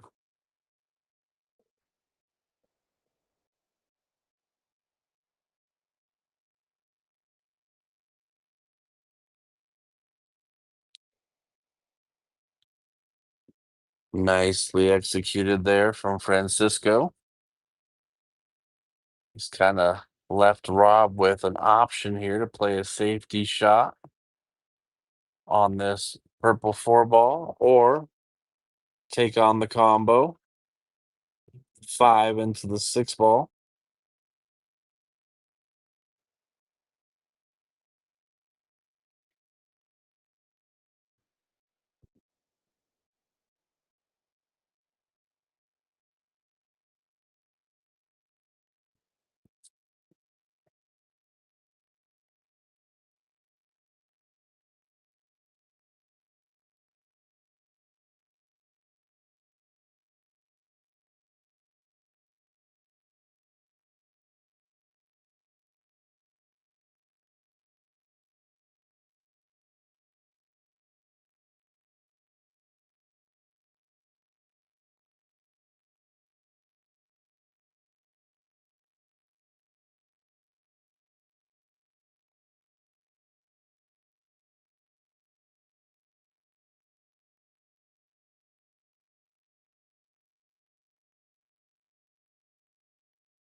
So honestly, that's a really good effort there from Rob playing a safe on this 5 ball. I don't think he's got it exactly where he wants, but that was still high level. Very nice play there. Joel or Carlos is going to have to kick at this 5 ball or excuse me, 4 ball. Man, I'm all mixed up. So this is the 4 ball on Rob's home table. The 4 ball is a pink ball and the 5 ball is a purple ball.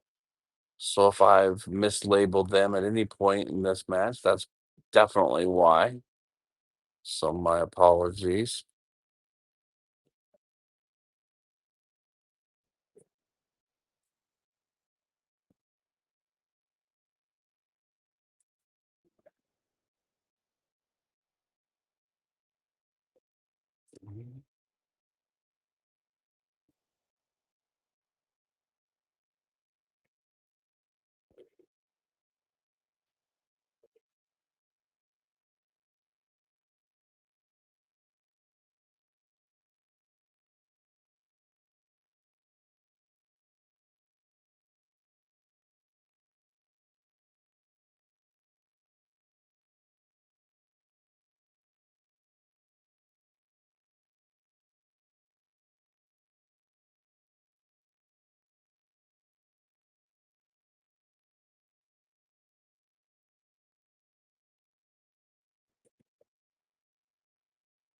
All right, so kind of a bigger opportunity here for Francisco and Rob to play this 4 or 5 combo.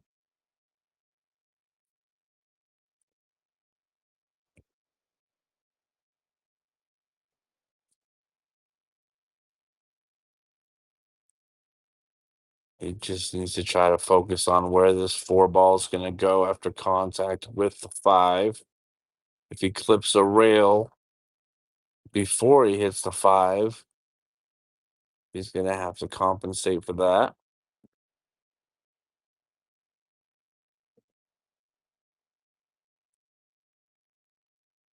Nicely done.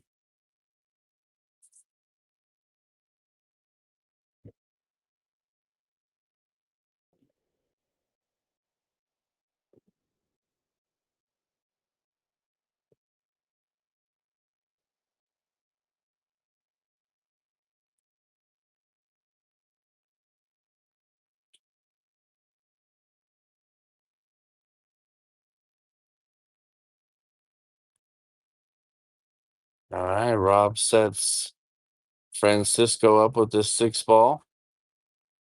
6 to the 8. This could be, if they pocket these last 3 balls, they will take an 11-7 lead.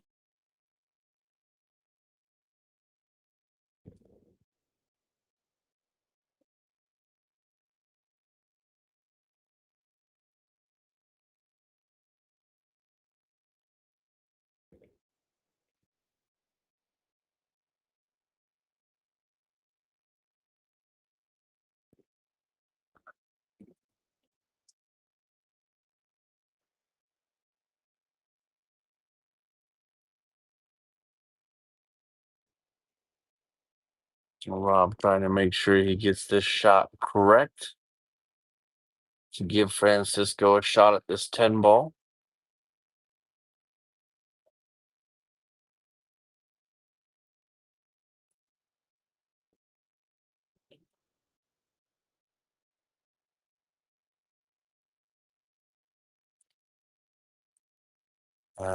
Very nice play there.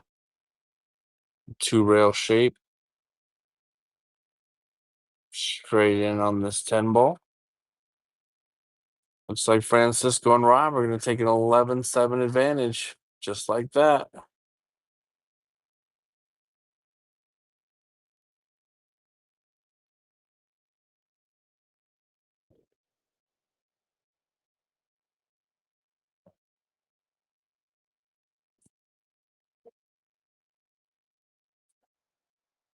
Hmm.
All right, so Rob here to break. See if he can get one of Rob's epic break shots here. They've just taken an 11-7 advantage.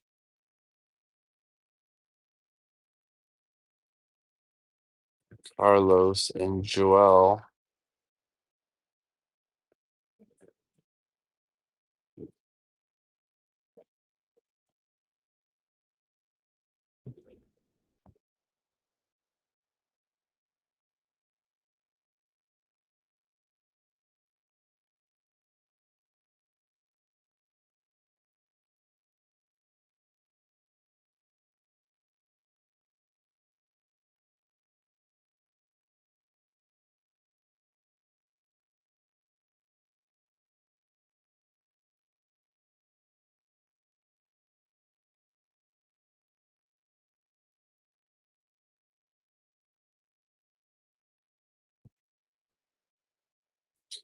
All right, so Joel unable to make, or excuse me, Carlos unable to make the 1 ball. It's going to bring Francisco to the table.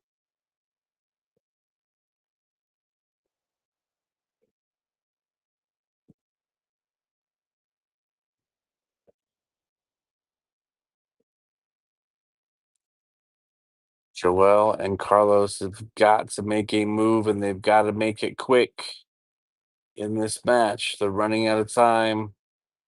Rob and Francisco just 1 game away from the hill.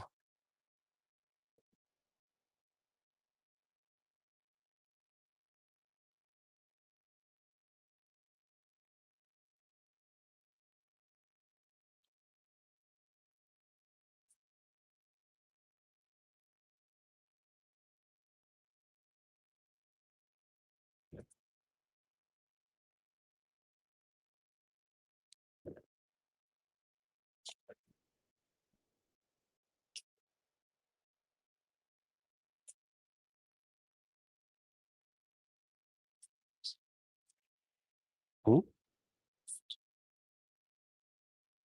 Mhm.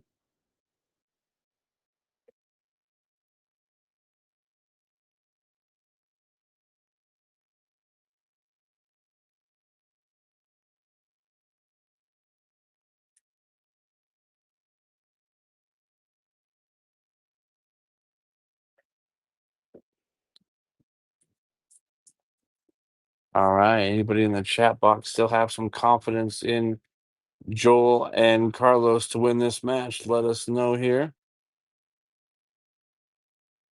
I can try to come with a safety, but that was definitely not ideal. He's left. I believe that is Joel.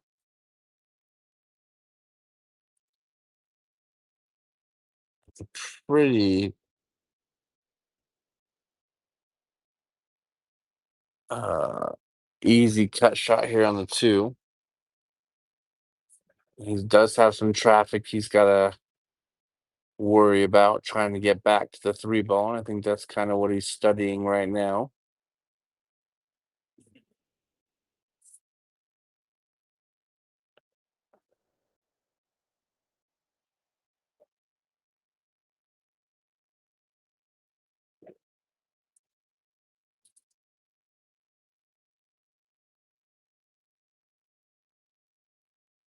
Nicely done. He's giving himself an opportunity here to possibly play the combination.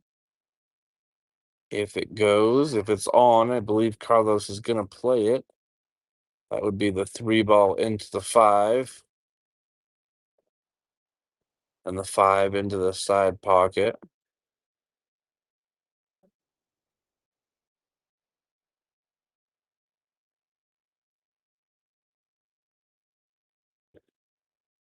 So looking at this table, this is a really good opportunity here for Joel and Carlos. The 6 ball, I think, can get a little funky here.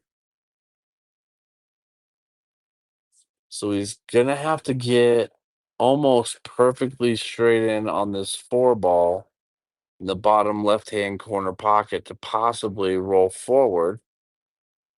Another big error, guys, by Joel this time. Just these 2 players kind of struggling to find it at the moment.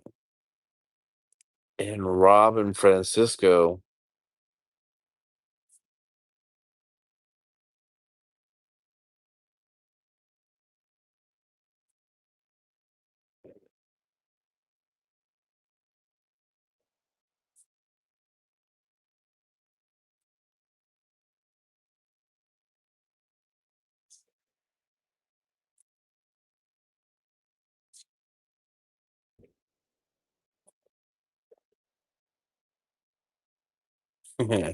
Justin says they're going to make a comeback and go hill hill. I'd like to see that. Pretty good shot there from Carlos.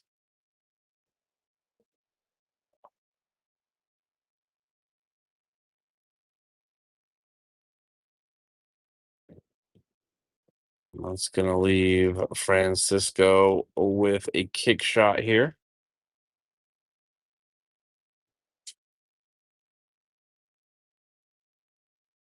He's called the upper right-hand corner pocket.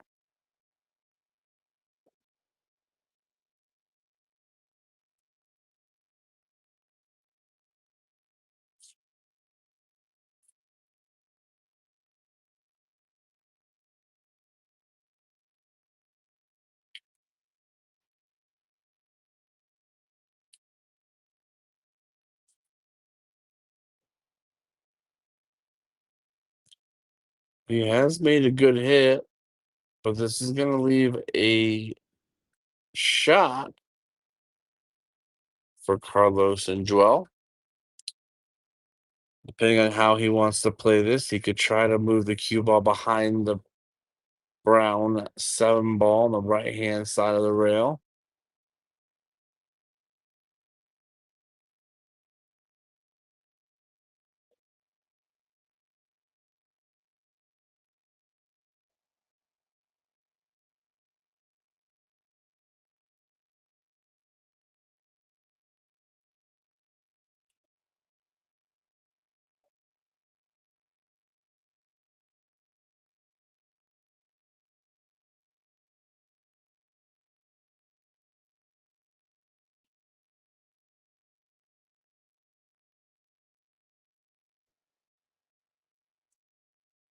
All right, we're gonna try to see how Joel takes this shot on.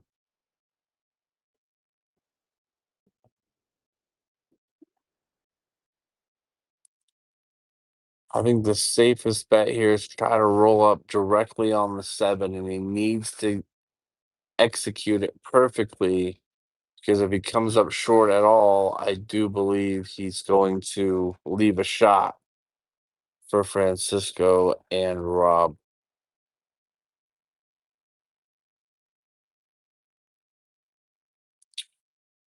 Wow, he's going to try to play this in the side pocket. He does have the 8 ball there. Wow, that's a pretty good shot. If the 8 ball is not where it was, he wouldn't have been able to play that shot because the cue ball would have been flying, potentially out of position. So again,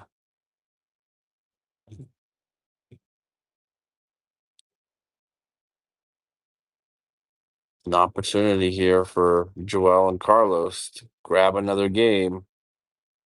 They've got to start chipping away at this lead.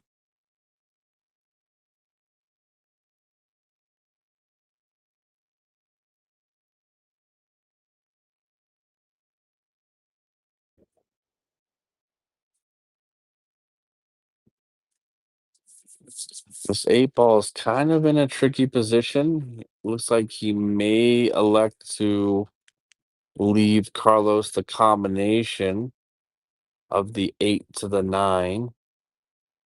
He's gonna have to figure out where this 8 ball is gonna go after making contact with 9. All right, never mind. See, if we had the overhead view, I would have known that that 8 ball went in the side pocket. No problem. I assumed it didn't, but that was just from the angle that we could see on the screen.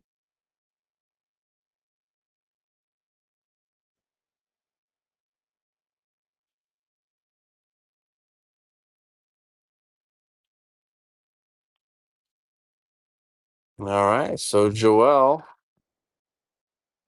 and Carlos pick up another game. Score is now 11 games to 8.